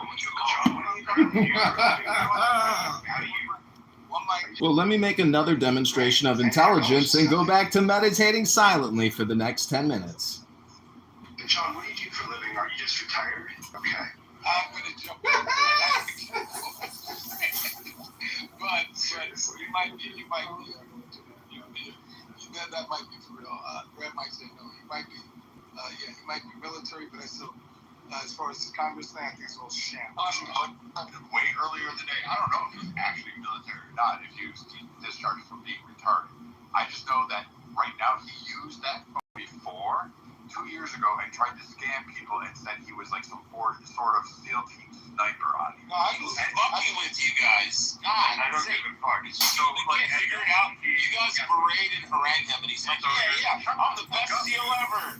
I fucking killed a million people. Like, stolen valor. How many years did he serve? Because I thought he said he only served 4. So how does he count? He was a butter bar for 4 years is what he said. So how do you know that when he had 4 years of service? That's not. That's not what I said. And his dates of graduation keep changing. He was an enlisted man for 20 years, and then he all of a sudden became an officer for 4. So again, his story keeps evolving. And stolen valor is actually claiming to be more than what you are. So that, and then you solicit funds. So if you say you're a SEAL, and you're not really a SEAL, that's SEAL, stolen valor, Rich. I know some pussy like you who's he's never better than Chris Kyle. He trained Chris Kyle. Like standing off the welfare system, thinking somehow you get it. I get EBT warriors like you that want to go ahead and side with fucking crazy retards like Edmund here. That's fucking weird. But I'm telling you right now, it's still stolen valor. Maybe he's just trolling.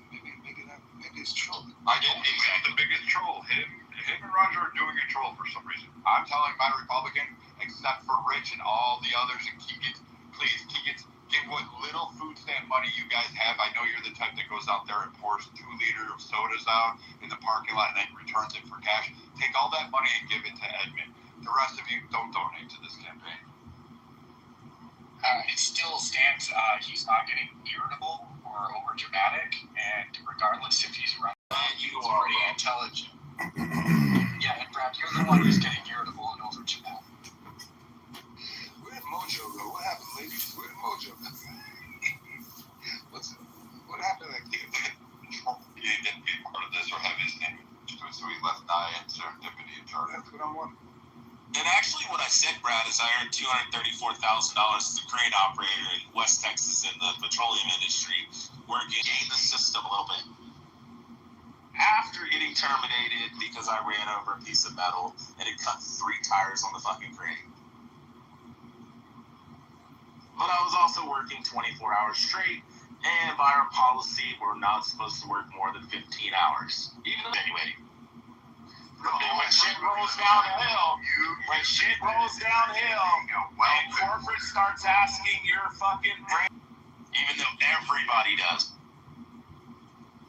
So again, what you just heard was literally Rich admitting to scamming the welfare system. Might as well. Everybody else fucking seems to die. No, exactly. Like, I took fucking, extra fucking help from the government. I think like. But I also expressed that I was taking care of my dying fucking parents for the entire fucking year. Are you guys having a fight? Are you guys having a fight? Hold on one second. Serendipity was trying to speak. Serendipity was actually over his head. We've seen people do this. What was it? Vermin Supreme, right? He ran for president. And the other guy, there was a kid in Iowa in 2016 who ran under the number there. He's nuts. Right. Well, they're right. So there was Vermin Supreme. He was big in the political. He took this boot, put it over his head. He wanted to. He had like this absurdist humor edge, and it was to just draw attention to obviously the things that he wanted to. And then the rent is too damn high part. You guys remember that? Jimmy McMillan, the guy who ran for governor and mayor a bunch of times, and he just ended with the rent's too damn high. You guys remember it, right? So we've seen, and I mean, like there are countless other. I mean, I don't remember off the top of my head, but I mean, like even Ralph Nader back in the day, he knew that he wasn't going to win. He knew that if he ran for like, I don't know, like maybe 10, 8, maybe about 12 years out of a period of over 12 years, he was. And he knew that he was never going to get elected. And the idea was, and they asked him like all the time, like, well, you're not going to get elected. The point is to draw attention, to put pressure, draw awareness, stuff like that. And I think that that's what he's doing. And I got to be honest, I think it's a great cause because, it's our financial system. And we are in stage 6 of the end of our debt cycle, according to Ray Dalio, at the end of a fiat currency if we continue to spend. So I think that spend unaccountable, whatever, the way that we're going. So I think it's great, and I think everybody should support John. I think maybe John would probably much more of what he's looking to do. It ain't gonna make national news, but you're right. It is. I mean, Vermin Supreme made it. And when he easily irritates people, it's funny. Because it's not him who's getting all wound up. It's absolutely. Well, it's absolutely. I agree, Rob. Couldn't agree more. If the joke's on him, that's the gag.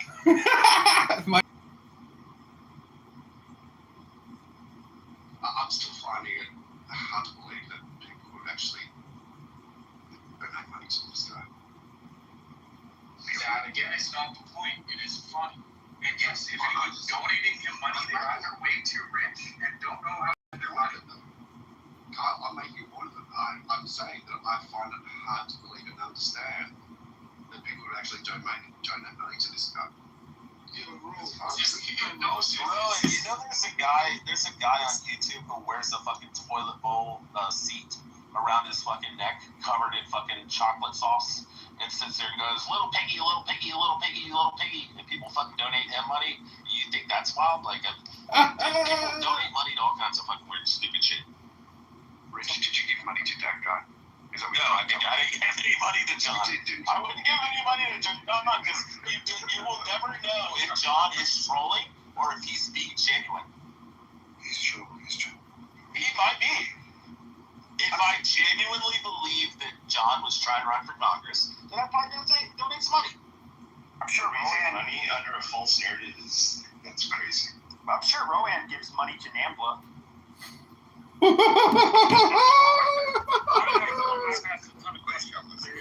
are cancer. Anyone ever go wait, hang on. Sean, did you notice the Marsh was talking about what's NAMBLA? Yeah, I did, but North American Man Boy Love Association. NAMBLA? It's old dudes that want to fuck kids. Alright, it's a thing. It's not pretty. Isn't that pretty? No, I wasn't saying that's what he's doing. My apologies, Ro. I didn't know you had a green beanie. My apologies, Ro. Sorry. I was going to ask John 2 questions. John, what is the filing fee in Illinois for the district you're running in? What do they charge? It's $0. So you just need signatures. They've literally done any campaign filing fees. Correct. It's about 600 signatures. 600 signatures. Okay. And when people donate to you, is that money going into your private bank account? No, of course not. It's going into the campaign account under an EIN. I've got a bank letter, and it's all set up with Antidote if you want to donate right now. But I'm finished answering questions for now. I want to bask in my military glory and victory of making Brad eat his Irish potato stuffings and shepherd's pie. You hear that, Brad? I hope you have a nice shepherd's pie tonight, Brad. Look at the PTR. Service connected, disabled veteran. Look at the second lieutenant ID card, Brad. I hope you eat your shepherd's pie, Brad. Eat that shepherd's pie. You got some shepherd's pie on you, Brad. Hi, Brad. I think you got you, Brad. Discussion, and I think the new discussion should be the most effective way to manage mental health in this hyper-connected world that we're living in. I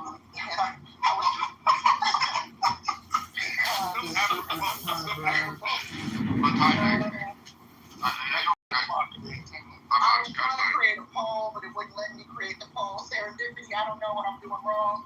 I was trying to create a poll, so you can help me out. I got you, girl. I got you, girl.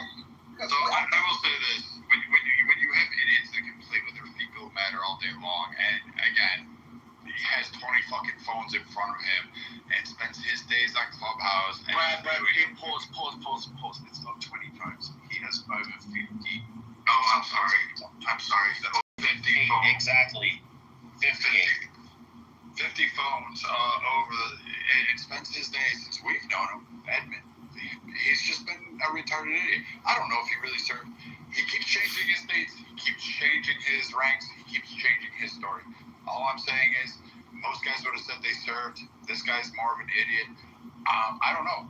He could have taken somebody's ID and made it his own. I don't trust anybody because we've had that. Like someone said, we had a woman fake cancer. We had a woman faking her son getting kidnapped. And to the point where I almost went out to go looking for him to cut sign because he was missing. So that was the whole extent there. And I'm going to tell you something. I've never asked a dime from anybody on the set. And I'm telling you right now, okay. I got a tax return and I brought home $249 between Uber and my crane job too. So just you're welcome. Donald Trump said it best. Take advantage of the tax system. It's built for us. Brad, would you donate $40 so I can get some party power or powder? You know, for my So that's interesting. On point. You run for Congress, and there's a lot of things that are pretty messy there. I mean, Hey, John, real quick question: Is a second lieutenant, is that enlisted or is that an officer? That's an officer. That's called an officer. A second lieutenant. A second lieutenant would you go in as if you first go in as an officer? That's correct. I was the lowest ranking officer. John, before you do, because of your experience with linguistics and interrogation, can you explain to us what the word psycholinguistic, how people speak actually can say a lot about them? And this is really, really interesting. Rhythm. It shows a lot about their personality and Why a lot do you about speak how with a bottom pitch cadence? Bitch boy, you're Cooper. That's all you want. Hold on, we have a So wait a minute, because a lot of us in here are mental, and I say that respectfully. We have a new poll up. Does Clubhouse draw a type? Everybody please vote and be honest. Some of y'all need to select that first option. Yes, we are all mental. I know I did. Acknowledge the poll. And can we vote for the narcissist? Yeah, let's kind of shift the conversation a little bit. Get off John's nuts just momentarily. Sodomites, eat a fucking. Well, okay, can we all excuse Pepe just for a second? Okay, he hasn't had his medication for the last couple of days. Boys, bicycles. So it doesn't need to be a mental illness. It just could be that he's overly perverted and he never gets laid. Let me ask some of y'all a question. Signs you notice in the deterioration of your mental health or how you respond or react to people on this app. When do you know it's time to kind of log out of Clubhouse and not log back in for a hot minute? When it isn't supporting your bottom line, if your bottom line is $900 on a campaign, or if your bottom line is to take care of your kids, or your bottom line, your career is shooting through the roof. That's all it is. At night, my check is usually like when Kyle's mother wants to kiss me off good night or good day, and then ran through everybody's wife and mom, and I hope that we get a docu-series about that too. Brad's, the adventures of Brad's penis, respectfully. Does anybody else ever feel that Brad likes to project a lot? Yeah, Brad definitely. It's this morning that Brad killed his wife which he did say, Brad, this morning. Brad killed his We're wife. not going No, to we're talking about someone respecting him as a Where's Keegan? Hold on, I would like to welcome. I'm just asking a question, Nine. Where's Keegan on stage? Hold on, ladies and gentlemen. I want to add him. I want to welcome Anson to the stage. Hi, Anson. We got a great room. The education room today was really, really wonderful. Thank you for opening up that space. It got a little spicy towards the end there, so if you go back and listen to the replay, it got a little spicy, but we tried to reel it back in. It got a little off topic, but overall, I hope I know you had to leave early. I hope you're proud of the overall discussion. Thank you, Anson. And I don't know if there's a room for tomorrow. Any better in trying to get back on topic, but anyway, I hope it was a good room for those that participated. When you left, I don't know. Roger. It went south. Yeah, I think that we didn't get a chance to talk about one thing I wanted to touch on was the failing, the opinions and thoughts on why the public school system feels compelled to pass these dummies when they can't read and write at grade level. Everybody gets a passing grade. They don't want to fail anybody. So yeah, I hate that we didn't get to that, but maybe next time. Thank you, Nancy. Well, I would tell you that that is a huge problem, and I lumped it into that item on who's failing people when the right standards are not met. But, so we touched on it, but we can certainly dive a lot deeper into it in the future. But Anson, that's really racist. Why would you want to do that? Oh boy. Pepe he just likes to troll, so answer with caution, sir. Approach with caution. No, I mean, they did change, I believe it was Oregon and Washington, and I think even California to say math is racist, and so, they have to change some stuff there, and, Do you find it ironic that... Oh my God, can I fucking finish? But, they did talk about the disparate outcomes between different groups of people, and so they want to create, equality of outcomes or some stupid shit. And so if one group is doing really poorly versus another group that a lot of scheme, that's kind of in the past, isn't it? No, Washington, California, and Oregon. Yeah. I mean, you can look it up, dude. I'm not saying this shit. I didn't say it's an app. I'm just saying, haven't we moved past that already? Nope. All right. Well, I don't know if Anson wants to deal with that. Answer this question. I don't know. Hey, Anson, if you look through the pictures, the images, the PTRs, can you tell me if you think that's a legit cat card? I'm sorry, it's a legit what? Oh, common access card, cat card. Don't waste this time. Anson, we were talking about what had the most votes in something else, and you were saying something, people have to be specific in what that something else is. And I'm an actor, I'm a martial artist.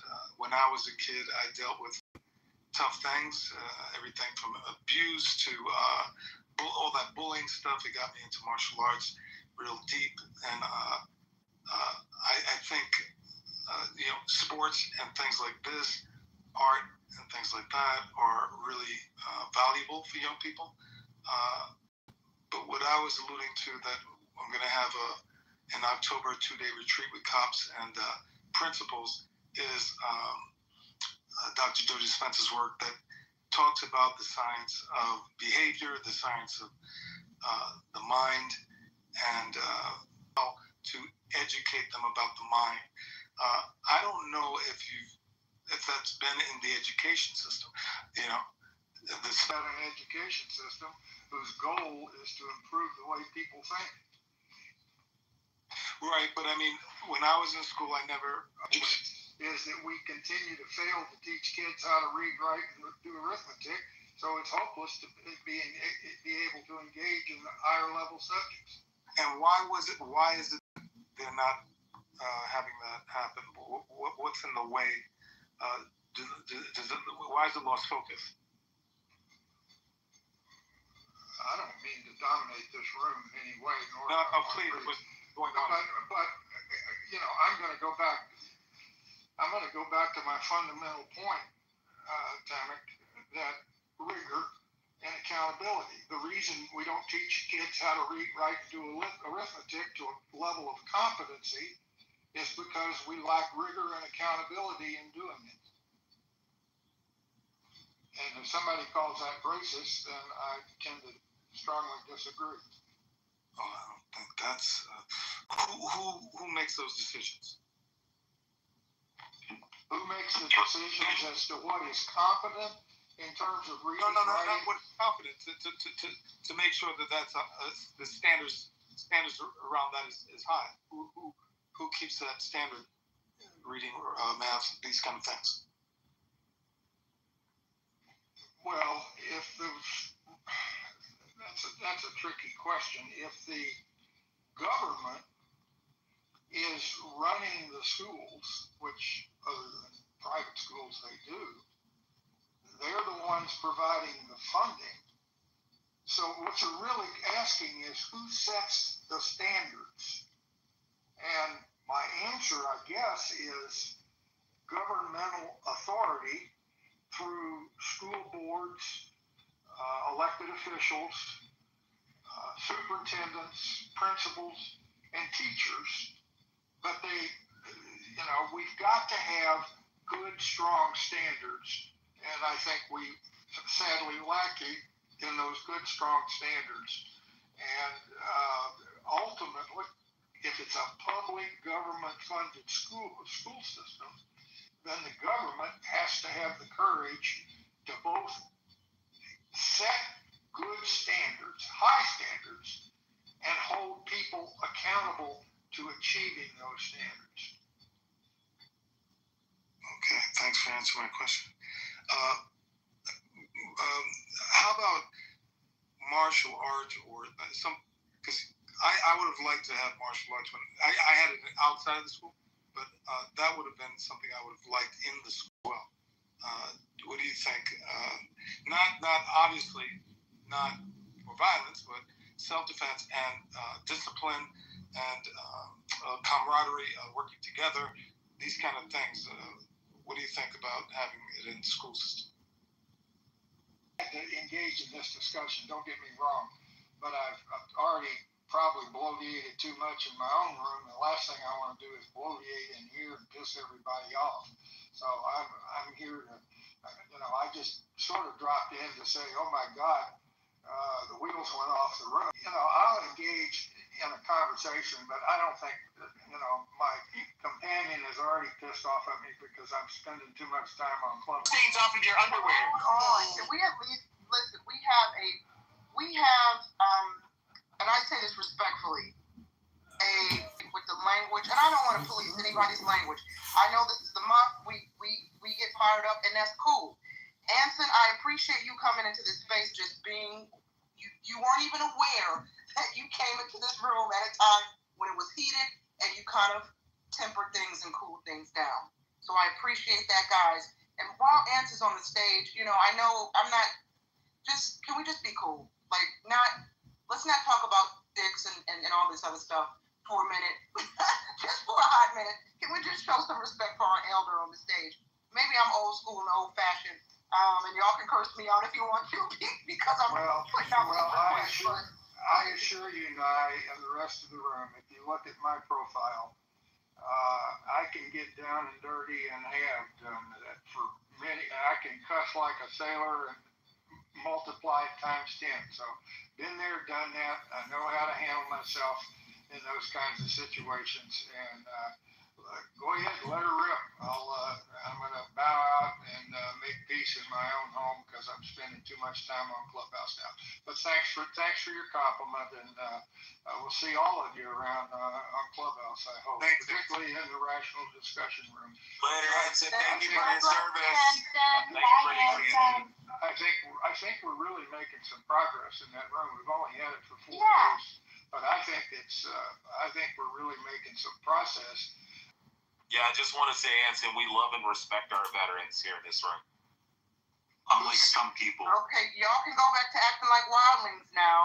This fantastic group of wildlings. I call y'all wildlings respectfully. I'm a wildling too. We're all wildlings. This is the only room you've probably been in where it's mostly white people.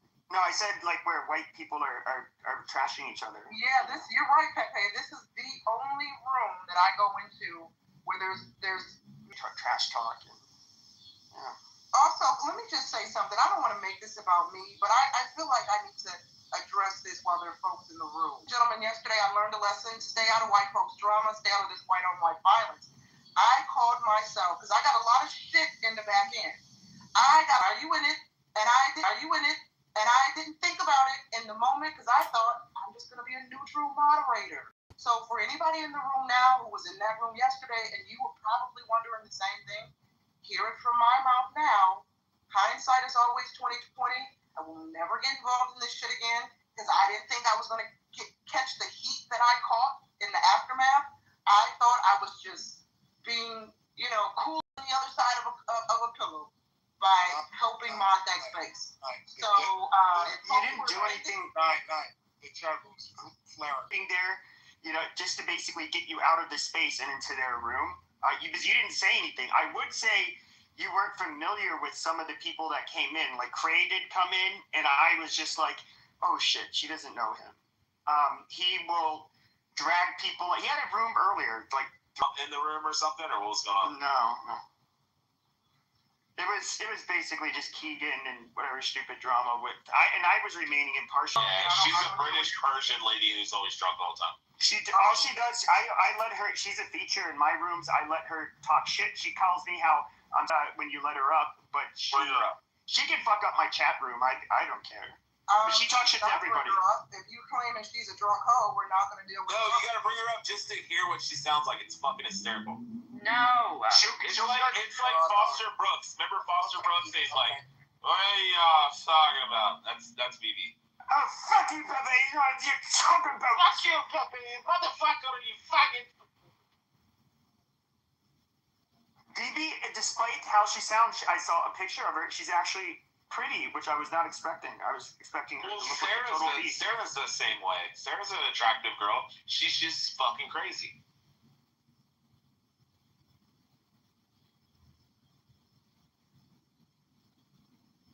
I think it's because they're Persian. She doesn't like when I speak. She can always not be in here when I'm here. You have options. What's up, MG? Hey, MG, what's up? One of the most beautiful women on this app. Okay, so take the poll. Does Clubhouse draw a type? Certainly in this room. I always tell God damn it! Why are you moderating so much? Not everybody came here to fight. Well, the ladies, this is the month. We moderate the vaginas. That's Roger's house rule. Certain vaginas, at least. I mean, I don't make these decisions. Splash Zone flowers. No, I don't take BB seriously. She's literally like. So Rich, I see you're back. I guess things are settled. I guess we don't have to open your worms, but yeah, no, not like that, sir. But yeah. I mean, John's the one with the LGBT flag, not me. You might be getting us confused. Right. I have no knowledge of them working anything out on the back end, but I do know that Roger unblocked him and that he was here 2 days ago. Yeah, he was here yesterday.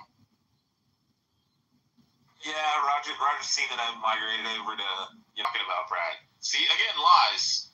It's like John has stolen valor. He's a second lieutenant. He's got second lieutenant.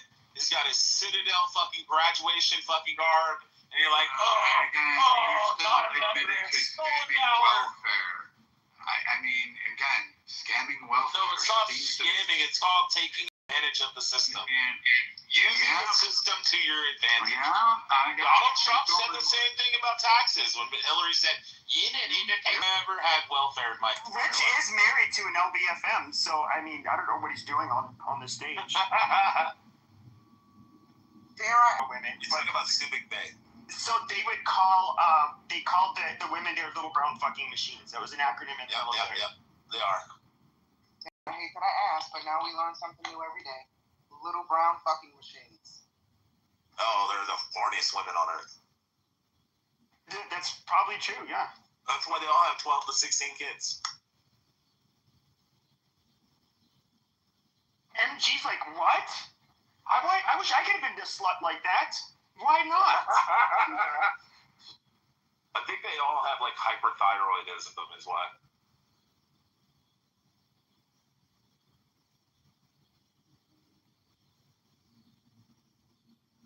BB, he's married to his mate. You're married to. I don't think you are married. You're just an alcoholic. Oh, I would agree with what BB said. She is my maid, my housekeeper, my cook, my sex slave. She's all these things. She's a nanny. She's everything. It's amazing. Yeah, don't try to insult me with a good time, BB. BB, how many goats does your family need to marry you? How many men in your family have fucked goats, BB?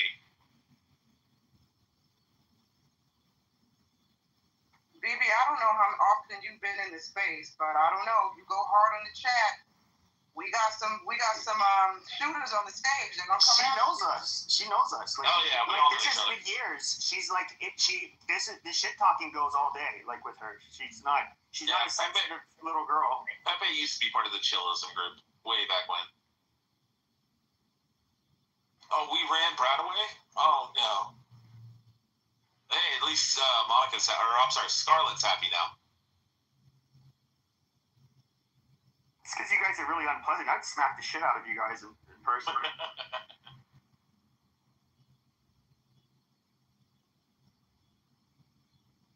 Welcome, Dr. Mitch. What's up, Dr. Mitch? I think he's coming up. Hey, Dr. Mitch. So you want the medical perspective on this? On the mental illness? Oh no, am I breaking up already? Yeah, all I heard you say, do we want the medical perspective on this? What is this? What were you? Well, look at the top of does Clubhouse draw a type of mentally ill person? Oh yes, please go ahead.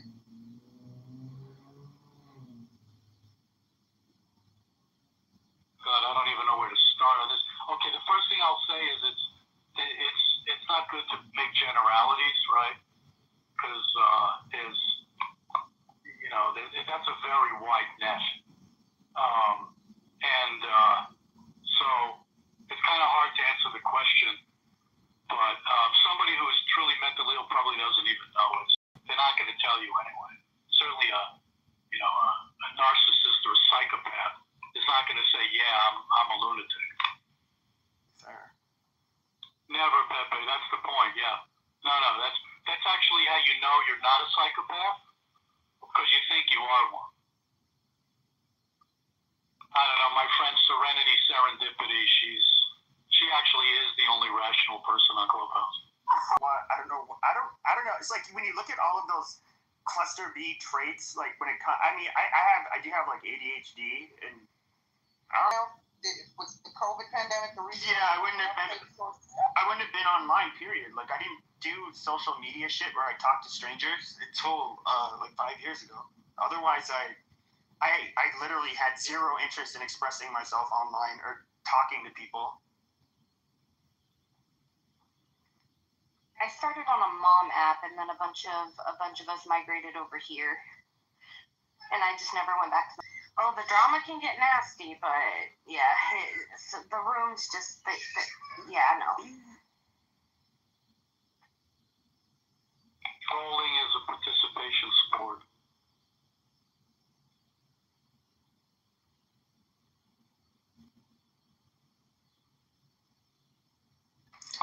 This room, right? Don't you, Serendipity? I like this room, and Roger has been he's just been really kind lately. You know, it's like the new and improved. He's just been kind of kind and patient. I remember when he, I totally agree. Right? I remember when he used to like, I don't know, just knock people off their perches for a while. Hey, Dr. Mitch, I got a question. What does it mean if when you pee, it burns? What would you think that probably indicates? Oh, shit. Chlamydia. You gotta get swabbed, man. Well, it's a UTI or an STD, but they're pretty much almost at the. Okay, cool. You guys step on the joke. Pepe, Dr. Mitch said stop fucking with prostitutes and you might need to get a test. Amazing. Oh, if Rich only thought that he was 60% like funnier, actually. Mom, did you realize that it only matters if it's funny to me? I do want to say that, like, I did meet my soulmate, Callie, in the audience. I met her on this app. I have been to SRF, yeah. Autobiography of a Yogi, Paramahansa Yogi. Also has it's in the Matrix stamp. You're in the Matrix, Dr. Mitch. Scarlett, I'll address you as your legal name on here, that you want to be presented as. I can guarantee if we go watch John Kitover's replays, he was laughing when I said the joke. I don't care. It's only funny if it's funny to me. Roger's queen, Scarlett, please. I will. Okay, I'll be nice. But Nye, you understand that this gentleman, and I use the term hyperbolically, has little to recommend him, and I think he's filled with so much self-hate that the little that does recommend him kind of ruins most of the time. Hey, Nye, I have a question for clarification. From the conversation that you and I had the other day, do you think that I'm racist? Oh boy.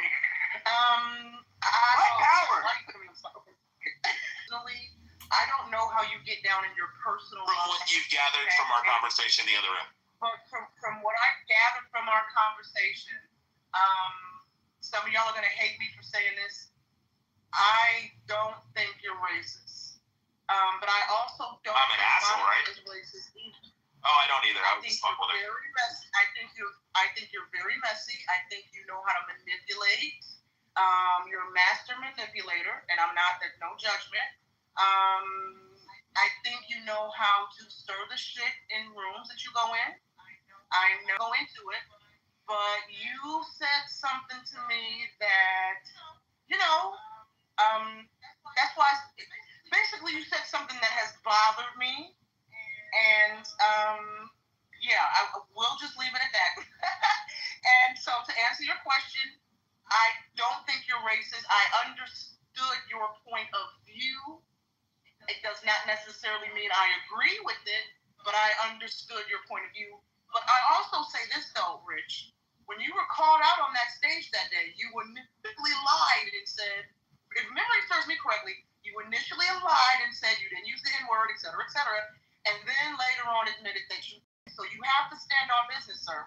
If you're going to use this kind of language across the app and get called out on it, and when you got to stand on business, don't lie about it. Oh no, I said that I used the word. I used the two words that are not allowed on this stage. Because we kept beating around the bush, the word, and then at the very end, I said the two words that are now, one of the words is now added after I said it. I did concede I said it. People have been reaching. Wait, hold on. Let me just say this really quick. I just want to make something clear.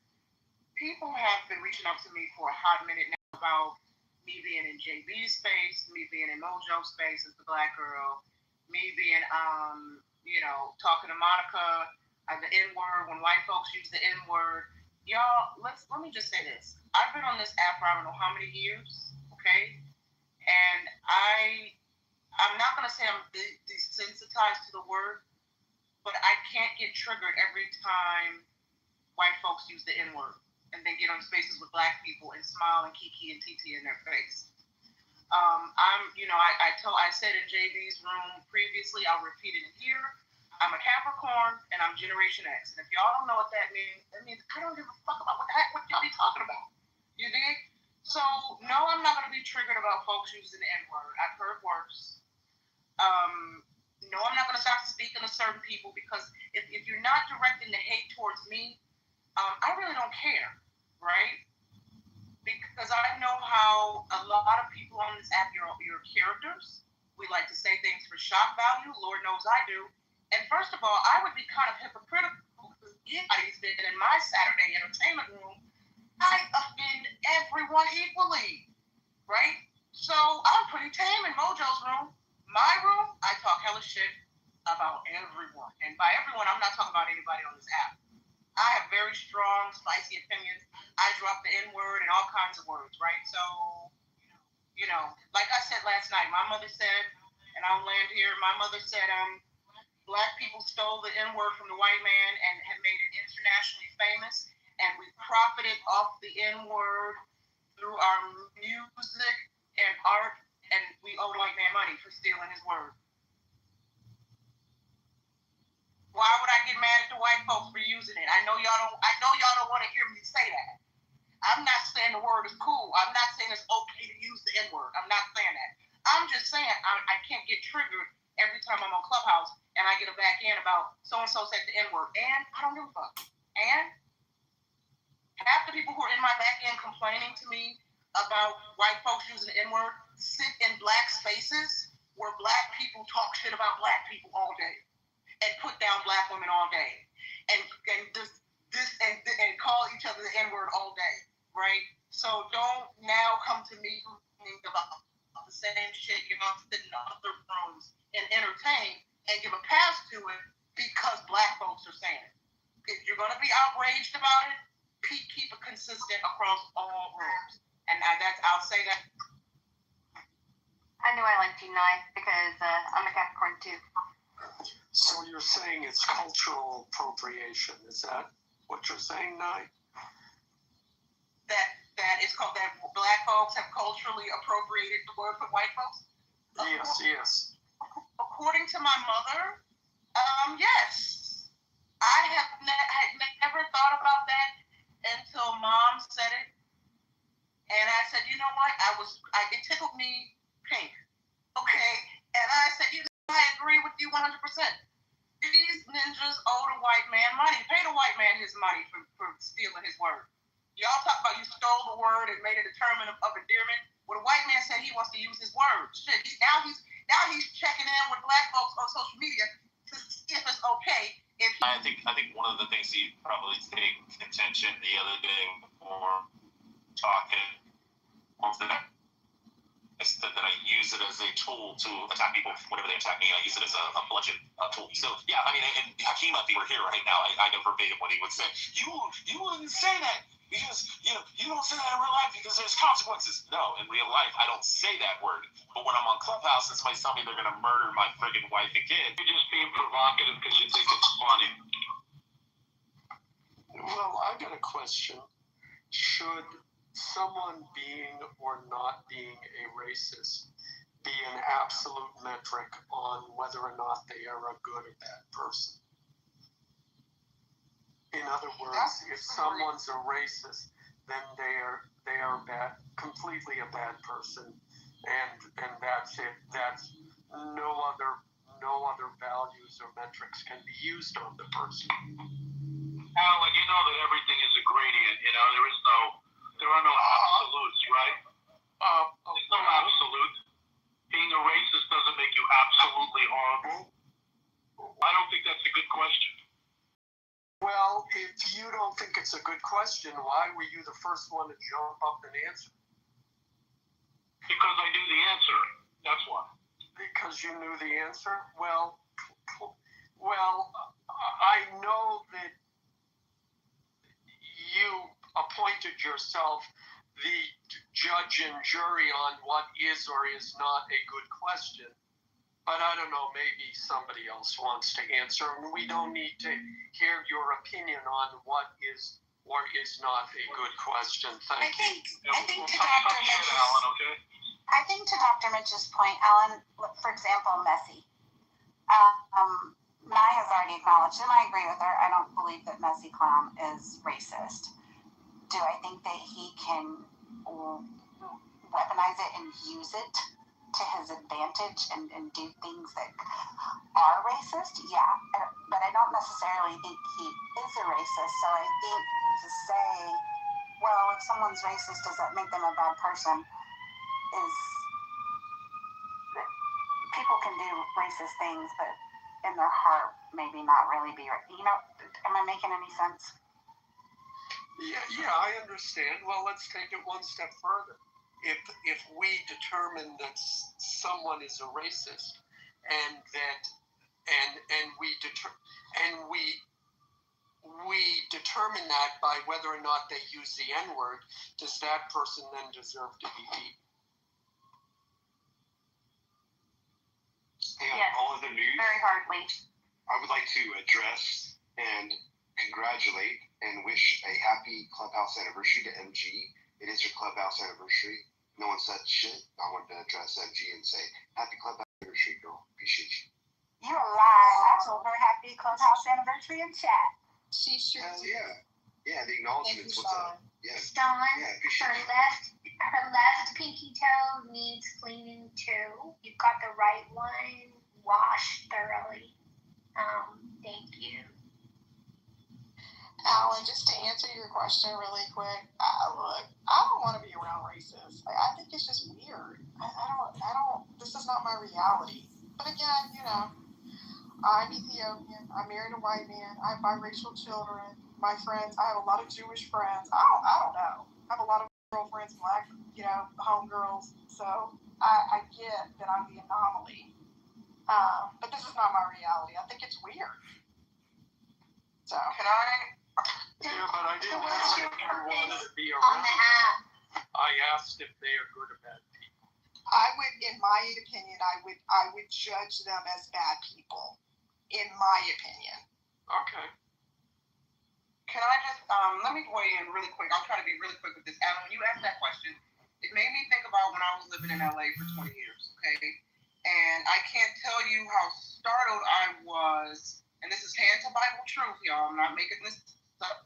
How surprised I was by the number, it was a handful, right, of so-called neo-Nazis or so-called white supremacist males, white males who, the locals, the community, or my apartment building at the time when I first moved there, were aware that these individuals were racist, okay?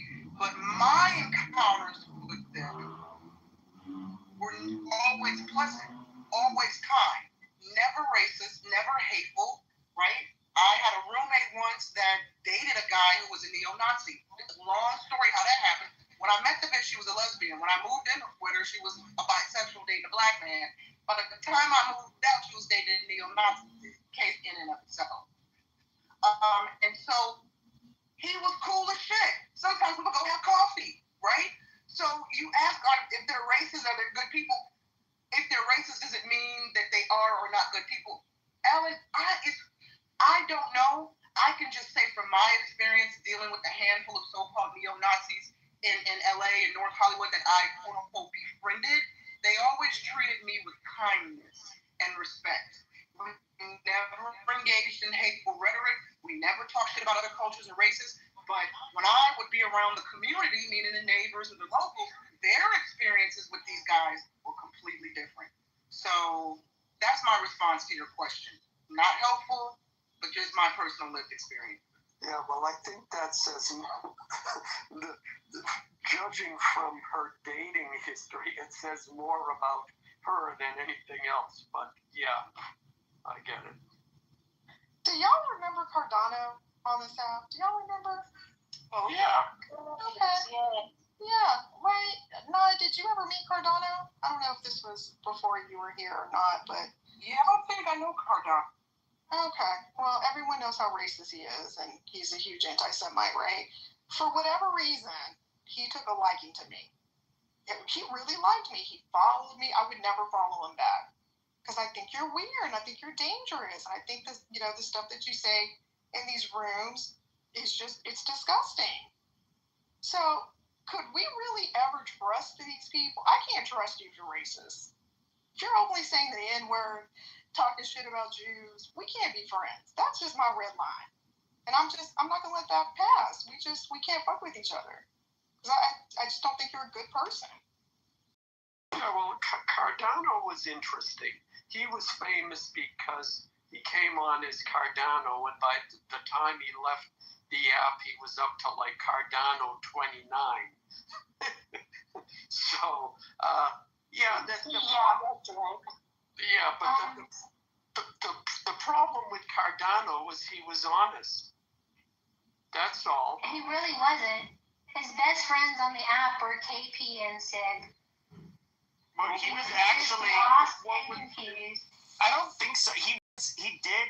So I didn't meet him when he very first joined the app, but everybody had said by the time I met him, he was a totally different person. He'd always want to. There was a lot of hatred for black people were incredibly hateful towards white people and really nasty to them. Were? Well, I mean, are. But he ended up. I guess like he would try to talk to them, and then he got so tired of it, and like he hit the arc of his trajectory, just went complete boomerang the other direction, and he did join Blood Tribe. He did move to Maine to like be with them, and for those who don't know what Blood Tribe is, that is a neo-Nazi organization. So I don't think he was I think his heart was largely kind of in it, but I don't think he's a naturally hateful person. And so, I remember telling everybody, like, dude, he's not going to last. He's going to change. And people are like, oh, no, you don't know what the fuck you're talking about. It's like, dude, I've been talking to these people for years. Like, he's not somebody who I think had the personality profile of somebody who would stick in one of these groups. Yeah, I used to think that too. Sorry, Alan, I'll just say this and I'll hand the mic back to you. I used to think that too, Pepe, and I was in a room one day because I was like, why does he like me so much? Like, I'm obviously black. But whatever, like, so we were in a room, Zadie comes in, and for those of you that don't know who Zadie is, Zadie's Jewish. Zadie comes on stage, and he flips the fuck out. Says the most horrible anti-Semitic shit I've ever heard in my life, to the point where I was literally scared. And I remember like texting Abby, like, oh my God, like we have to do something about Cardano. Because he was just losing it in real time on stage. He had a meltdown talking about Jews. And that moment was a defining moment for me. I was like, see, if they don't like Wait, are we talking about JBMG? No. If they don't like black people, they don't like Jews, and I cannot be your friend. Look at this shit. And he just went off on Zadie. Yeah, well, okay, two people have spoken. First, MG stopped talking to him, and you shouldn't be scared of him. However, in that story, you're discounting the personality of Zadie. So, Zadie was hardcore pro-Jewish, absolutely. And Zadie had a personality too. But, so that's the other side of that story. But Scarlett, I know you were there when this app began to change. And I know you were there and you saw how the rooms went down and what changed in these apps. I'm not excusing his behavior. Clearly, he wasn't emotionally capable of handling that change. But at the same time, he would go into rooms and say, yeah, I was in prison. And yeah, when I was in prison, I had to defend myself, and I had to assert, he had to insert himself and prove himself in the hierarchy.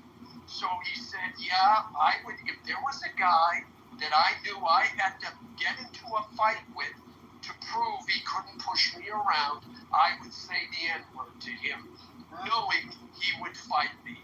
And then I would fight him, then I would beat him, and then they would leave me alone. He was being honest. People resented him for that. Now, do you want people to be honest, or do you want them to lie to you because, quote, feelings? That's why he was labeled a racist when he wasn't, and sad for him, he got caught up with it. Don't forget, Scarlett, you're the one, we created the room, which tastes better, well, I forget, what was it, cupcakes or brownies, and it became a whole... What's your favorite dessert and why is it brownies? And we had black female... So again, I'm not making excuses. I don't know where he is in the world. I'm not making excuses. I don't know where he is in the world.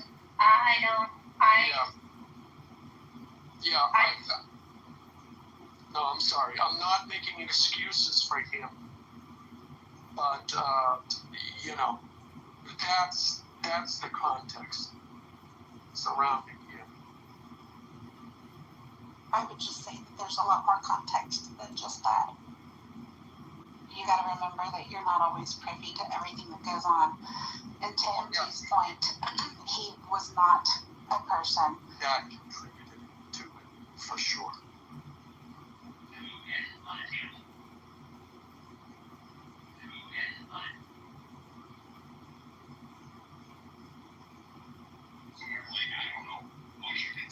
I did a room today about restorative. My partner got vodka instead, and I'm like, no, it's whiskey, but people don't listen. All right, let's go. You got your glasses? You got a cup. You can have a cup of water. Why don't we all do a little toast at the same time? Why don't we all take a sip? To all the users in the house, clubhouse. Let's do it. Let's do it before Monica does the topic. To all the people who are with the entertainment folks, even I hate to say it, Pepe, even you, I sometimes enjoy being in your spaces. And hold on, my favorite is he's still here, Dr. Adams. Time Mark's down there. Mother, who I think is hilarious, especially yesterday in the chat. Mother, I don't mean to call you out, Mother, but I think you're so funny yesterday. You and Raw Hitter. That was hilarious. Matt Cool, I love Matt Cool. Sonya is in the house. So yeah, Monica, Messy Rich, I think you're funny. John, the Congressman, I think you're a genius because of your social media experience. And I met. Hell yeah. I forgot to get some moves. What'd you say? No, you have a good toast. So that was already a toast in its own way. You just said, you got a good toast saying you like to do before you take the drink. You got a good one. Anyone have a good one? Yeah, mine is the Capricorn thing where it takes a lot to dislike somebody. Cheers, y'all. I'm taking a shot right now. Join me. Cheers. I think it's info to the clubhouse in the month. And wait, I'm reading Mother, yeah, the chat yesterday was hilarious. Mother, and Marquise is coming up. I love Marquise. Mother, I love that you were shooting your shot in the chat. That was Friday. Random question for anybody. Could be impossible poll material. How many of you would honestly answer yes to the following questions? I have friends, I don't want to say in real life, this is a different kind of real life, virtually, but our friends off the app, our partners, our co-workers, how often when you ask them if they knew about Clubhouse, and they even heard of it, let alone used it.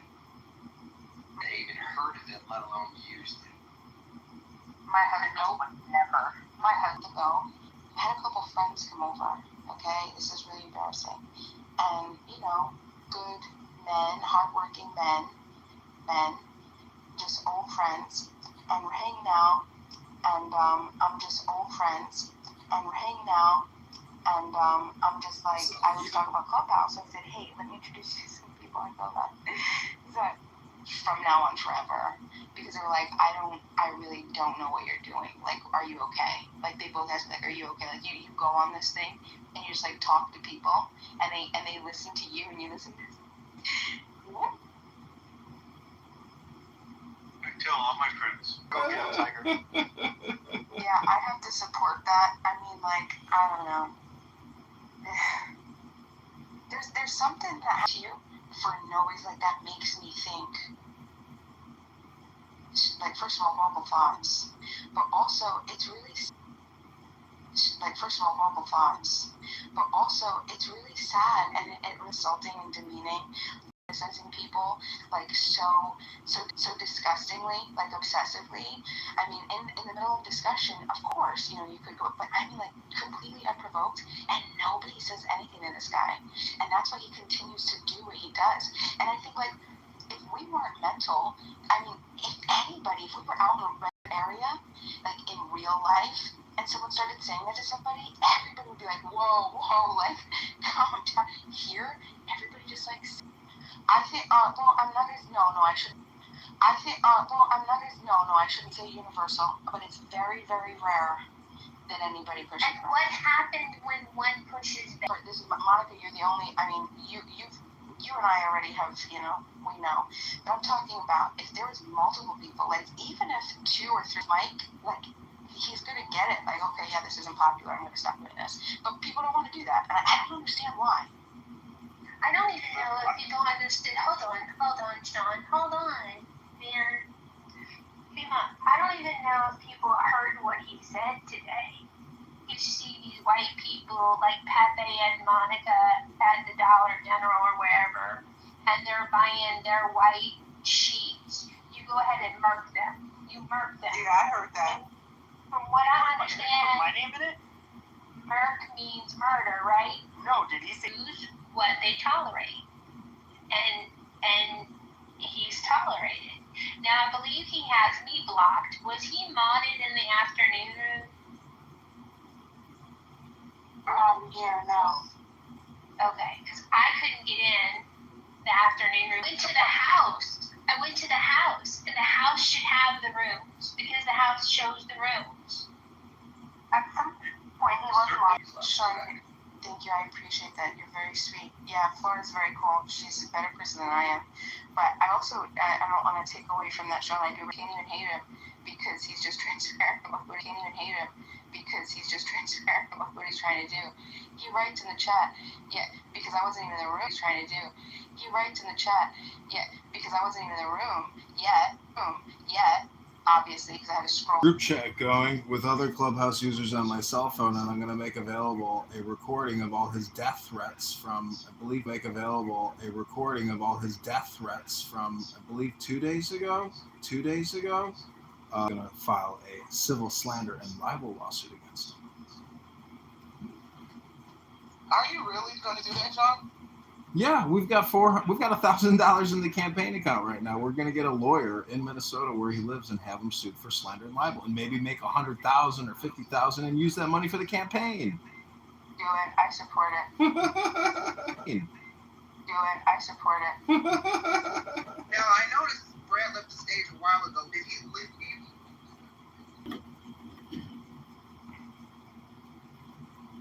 Well, he's such a subject matter expert on every topic you could possibly imagine, except his understanding of libel, slander, and what it means to make death threats on the internet.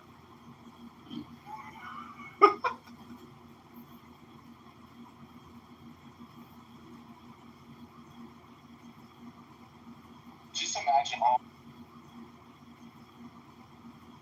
imagine all the fingers right now, John, that are to go for 30 minutes straight. I'm sure he didn't mean it.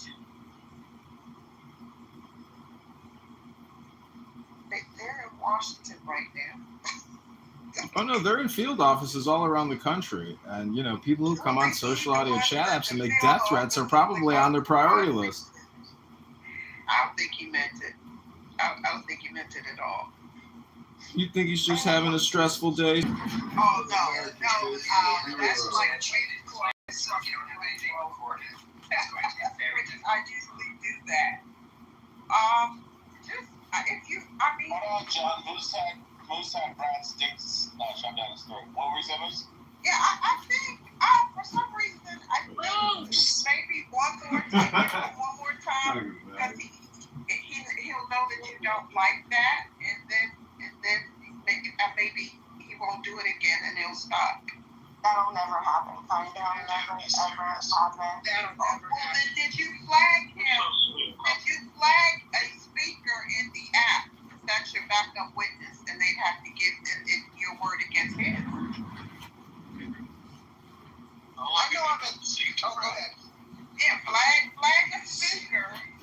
They have the thing where you can flag them after they leave, before you leave. Flag the speaker, and then that'll be your word, and it will no longer be your word against his. I kind of believe he. Connie, are you aware that John records every room that he's ever been in, ever? Yeah. And Oh my God. Kitover's probably recorded more than anyone on this app. He's still here. He posed as a beautiful model PTR for a long time. He's hung out for hours and hours in the room by himself recording too. Yeah, John's been around for a long time. You know, he is a, what do you call it when you change? He's a chameleon. Sean, I have a question. Like, do you feel that you feel a little sexually confused that you keep bringing up this idea? I think it's weird. I don't know, Sean. I would say it seems a little funny. No, I think this is actually a very serious thing, because I mean, you know, if you're voting for him, you're definitely not. To be honest with you, I don't think you've ever gotten laid in your life. No, probably never been in a relationship. I am a virgin. But, I've been in 2 relationships actually, so I'm far from it. Sean. I was in an 18-year relationship, married for 18 years. Had about a 6-month break, and I've been taken for 15 years. I'm a keeper. That's what I am. But after this relationship, if something doesn't work out, if it doesn't work out, we don't live till we die. I'm never going to be in a relationship again. I'm going to live single. Yeah, keep it messy, man. Thank you, Mrs. Lopez. Stop thinking about men in dresses, Sean. It's funny. I do like to get messy. I've had my trolling phases. My heart's been hurt by Goldie Maya. Any of you remember her?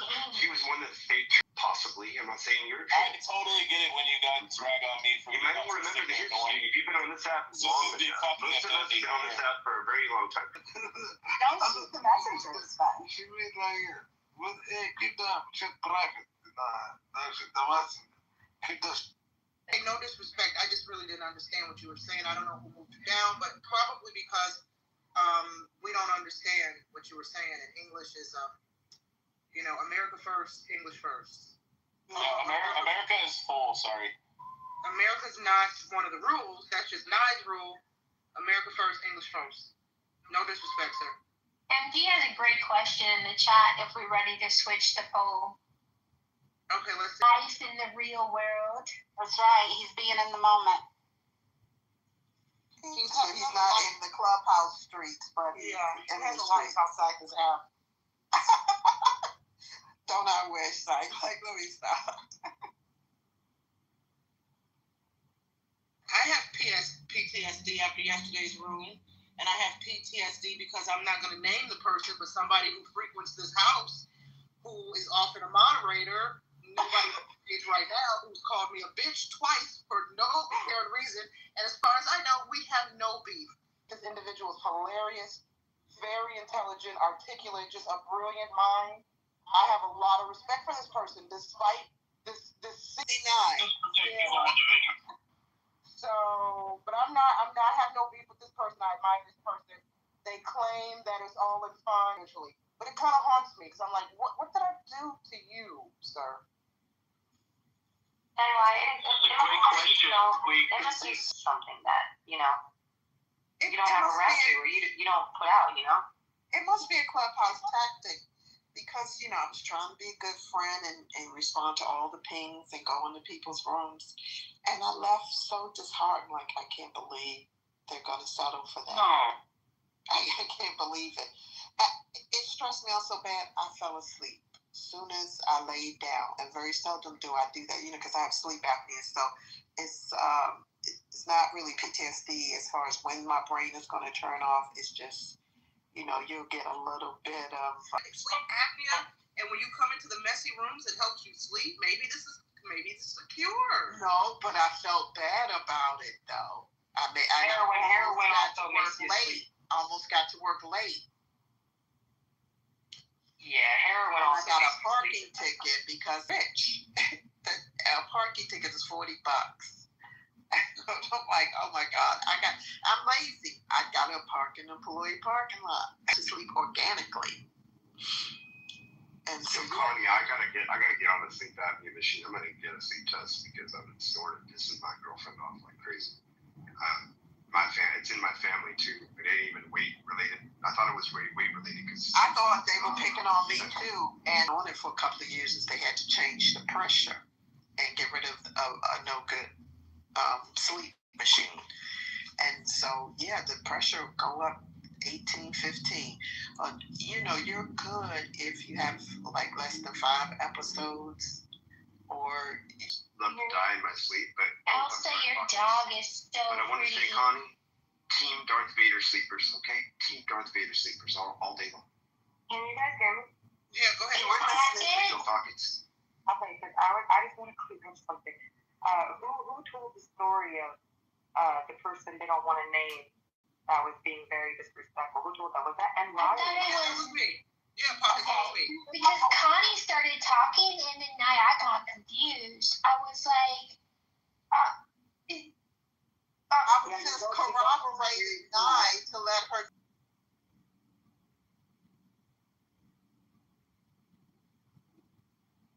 Connie, do you feel safer?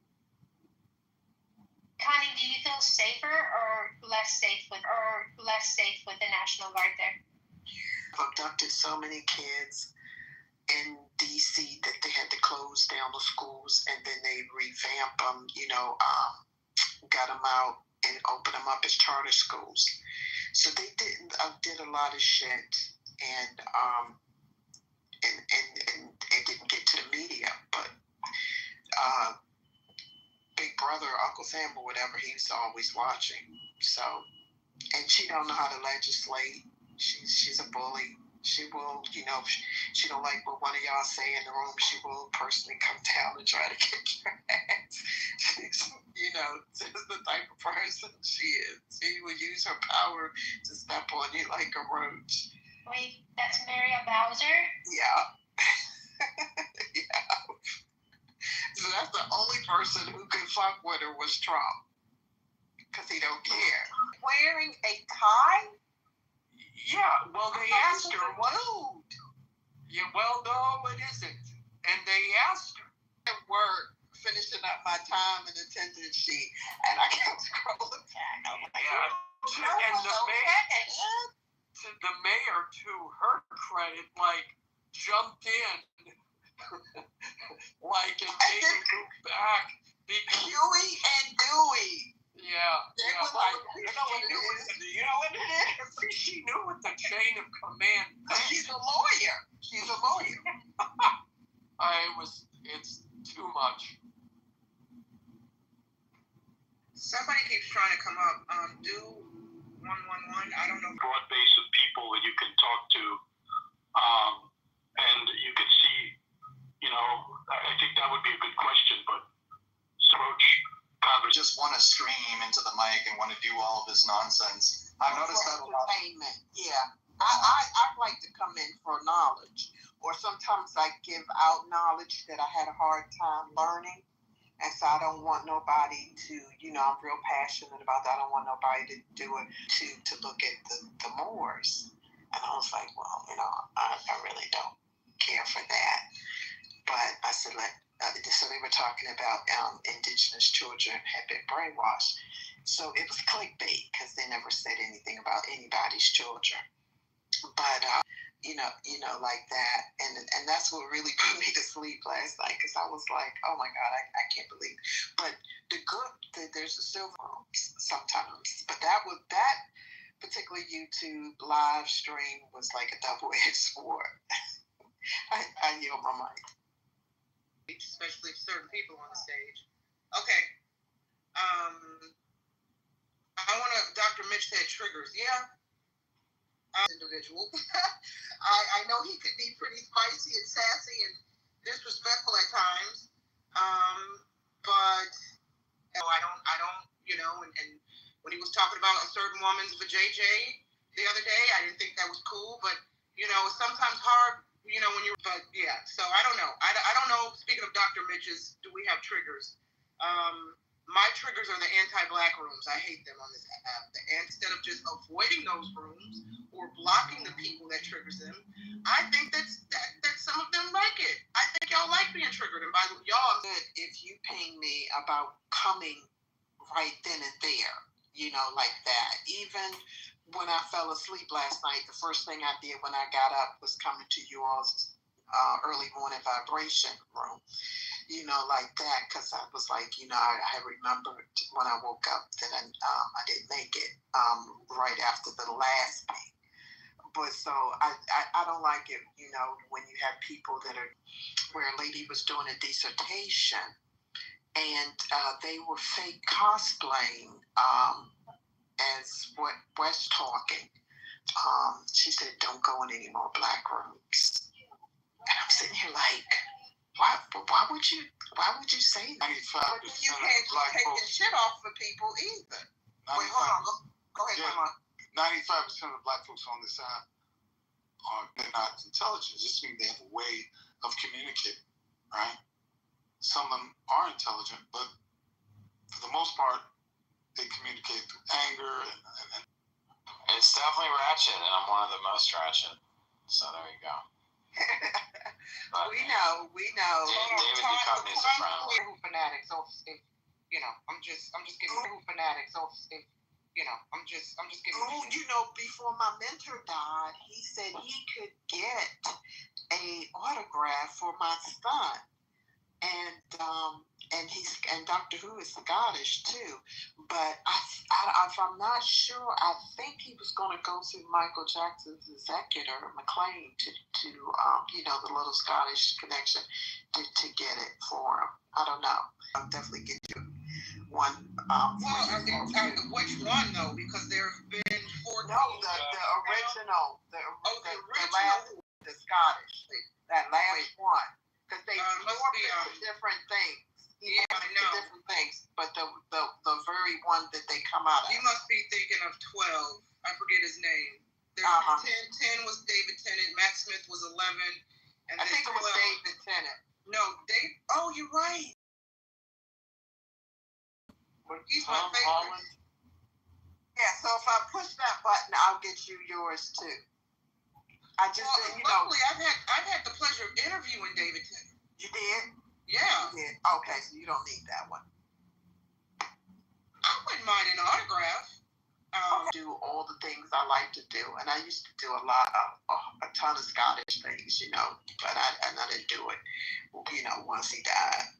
Someone just say the name, because a lot of people aren't going to click on the link. So I don't know who or what is behind this, but it's a very legitimate site and has a lot of you know, it's a fanatic, like fanatic. Okay. Wow.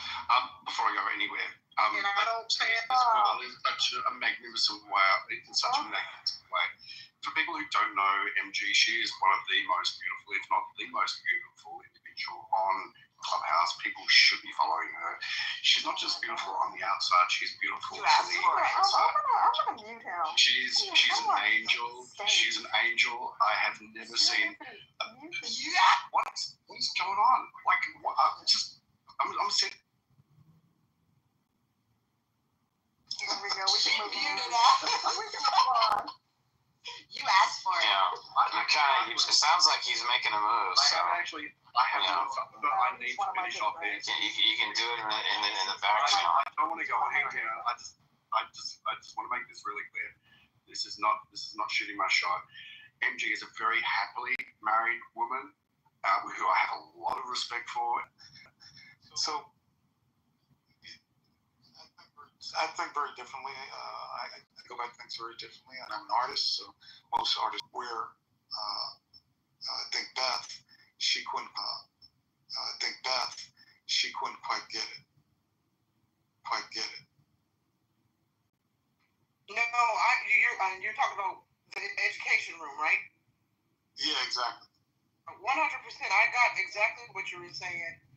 I understood, but I also think that sometimes, you know, hey Mark, when you're and when I say you're, I'm speaking in general, I think spiritual people, and not to say the folks in that room were not spiritual, right?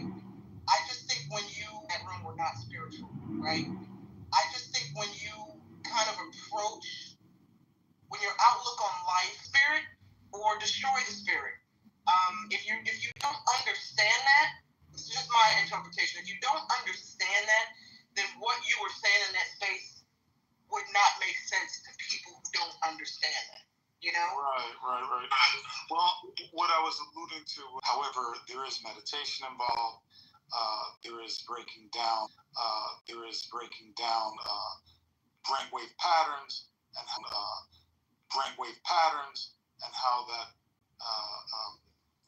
how that transfers to everyday life. Dealing with young people that are going to be adults, and they're going to be leaders around the country. And one of the person wasn't landing right.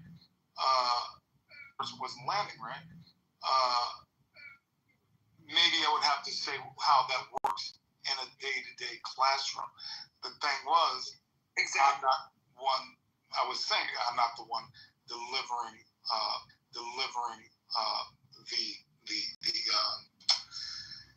I'm not to children. It's going to be a whole different ballgame. Can I respond to Mac? Of course. And can I read you something that they used to give to what age was 7th and 8th graders in Minnesota 100 years ago. This is the fans like Harper's Roar with beards that rest on their bosoms. This is the reading now. This is the reading list. The literature that they used 100 years ago, it might lead students to the kind of spirituality and awakening you're talking about.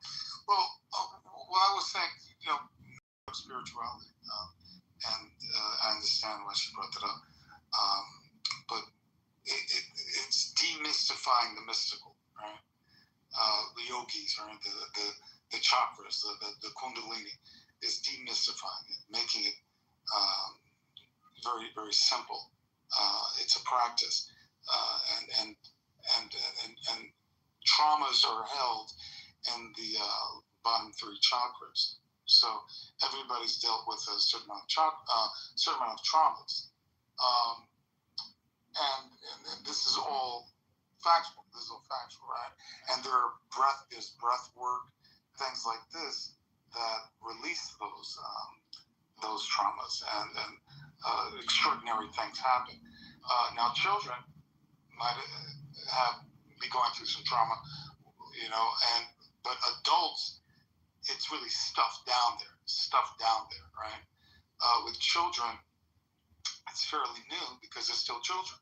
So getting to them early enough where they'll get these kinds of things very simply because it would be delivered in a way that they understand, right? It's not, So this is what's happening. This is happening right now.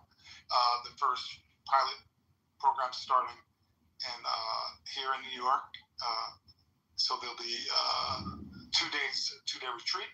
All this is going to be delivered to teachers and principals, cops, things like this, because they're going to experience it, and then it'll be rolled out to kids. So again, like I was saying, overall, having a big picture ends with how the hell you get to know wards. You can't do it by doing the same thing we've been doing for hundreds of thousands of years.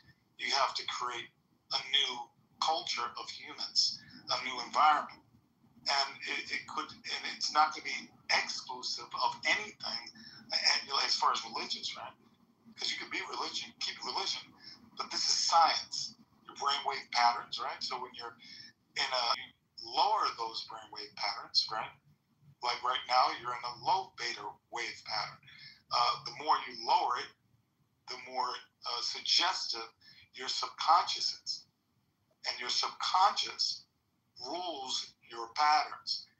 95% of pattern that people practice. It's a habit, and it's what he's talking about is the frequency war, right? Points. Right. Pride is 30 points. Peace and love is 700 points, dude. There you go. So, Time out. Let me ask you something though. When you mentioned, I think, and I'm not probably going to use the right phrase. I think you said new humans or something like that. New humans. Yeah. The new earth, it's biblical, and some people are on the new earth and some people are not. Maybe I already am. But there's a scientific process that happens during that. Well, wait, how do you think AI fits into this, time out? And creating the new humans. Yeah, exactly. Oh, I see Ro wants to speak too. Go ahead, Ro. No, it's fine. I just noticed that Times Square got shut down to the goo for some reason. I'm not sure who did that, but it's an amazing coincidence that I just entered the room when that happened. Yeah, crazy. Well, that's fine. I mean, sure. Hey, you guys can Times Square, just so you know, that we've got a policy here. It's just one mic at a time. I know I get the picture that you want to be able to listen to yourself. And I think you've got a lot of interesting things to be able to have a conversation. But just if you could be aware that other people are trying to have a conversation as well. Can I translate that into American? He basically said you need to learn when to shut the fuck up. Bro, we just spent a few hours while you were gone trying to calm the room. Ro went in and out, but it was a mess. When Brad got in it with B, right? And then you opened this room, and then you got out of here when John and Brad were going at it. It did not stop. It did not stop. Can I just say this? John is a troll, but John is running for Congress, and John's education and military background are legit, and anyone that says otherwise is just lying. Period, point blank, period. Yeah, I got it. It just went, it was baiting into all kinds of other stuff. It's not just John. It was a lot of back and forth. It was ridiculous. And then luckily Anson came at the end of it, and I pointed that Anson brought some discipline into the room just by his being here. So Uncle Anson, I will take your fault. Yeah, no, I will take full blame for any space that goes. If a space goes bad, it's always my fault. That is the first rule of Clubhouse. See, at least he's honest. So I was teasing John a little bit too. I was teasing him, but I'm still, and I agree. I think John is running, but there's a lot more than that, I think, going on. Don't you, John? Now, don't you think there's a little bit more going on? Oh, absolutely. That's why I'm fascinated by John's journey. I hope that I can witness every bit of this journey until the great reveal, because I'm convinced that the reveal is going to be epic. And I could be way off in my assessment about John and his. Hold on. Let me tell you how it's gonna play out. This is not hard to read. He is going to raise enough money to get the signatures to get on the ballot in the primary, and he will lose the primary, and then the election's over, and then he can tell the tale about how he tried to fight the system. That's how it's going to play out. Anyone that thinks it's going to play differently, good or bad, is fooling themselves. But I do think it's worth the journey, because what's going to come out of this is you're going to see the Republican Party spend a ton of money when they start looking at the FEC filing and they see that he's raising money. Because right now they think that he's just his paper candidate troll, which he kind of is, right? But at the end of the day, they are going to spend money to defeat him. And then what we get to see with our own eyes is the corruption of the Republican Party that tries to take him on. And so we're going to have a front row seat to corruption. It's going to be amazing. But Mojo, why don't you just all fun? Why don't you go for all the big bang? Why don't John? Why aren't you going in there to be a congressman? You're saying, Mojo, that there's so much money going into this other guy that we could be others that we're going up against, right? That it's impossible. But he should go for it anyway, for real though, for real. Well, no, well, Not just be on Clubhouse. but no, hold on. He is It's going going to need for. a lot more than $500. Hold on. He's going to go for it for real. And what for real means is that there is no filing fee. What for real means is that he needs about a little less than 600 validated signatures, which in the state of Illinois might require 6,000 signatures. And so at the end of the day, you're going to watch all of the challenges. I'm going to predict that the Republican Party tries to sue him at least 3 times during this process. But what I'm hopeful for and why I'm willing to put my neck out to offer whatever assistance I can is to be the person that causes the GOP to overspend in this race, and then to be able to expose the corruption. Because the cool thing is he gets to document all this stuff, and he's going to get to show the world just how corrupt the politics is in Illinois and the GOP. It's going to be amazing. Roger, in this room, right? Now, I'm not looking for this at all, but he hasn't courted me once, and I've got more followers in this room than anybody, right? And I got a film being released October 19th nationwide, right? He hasn't courted me at all. So how serious is it?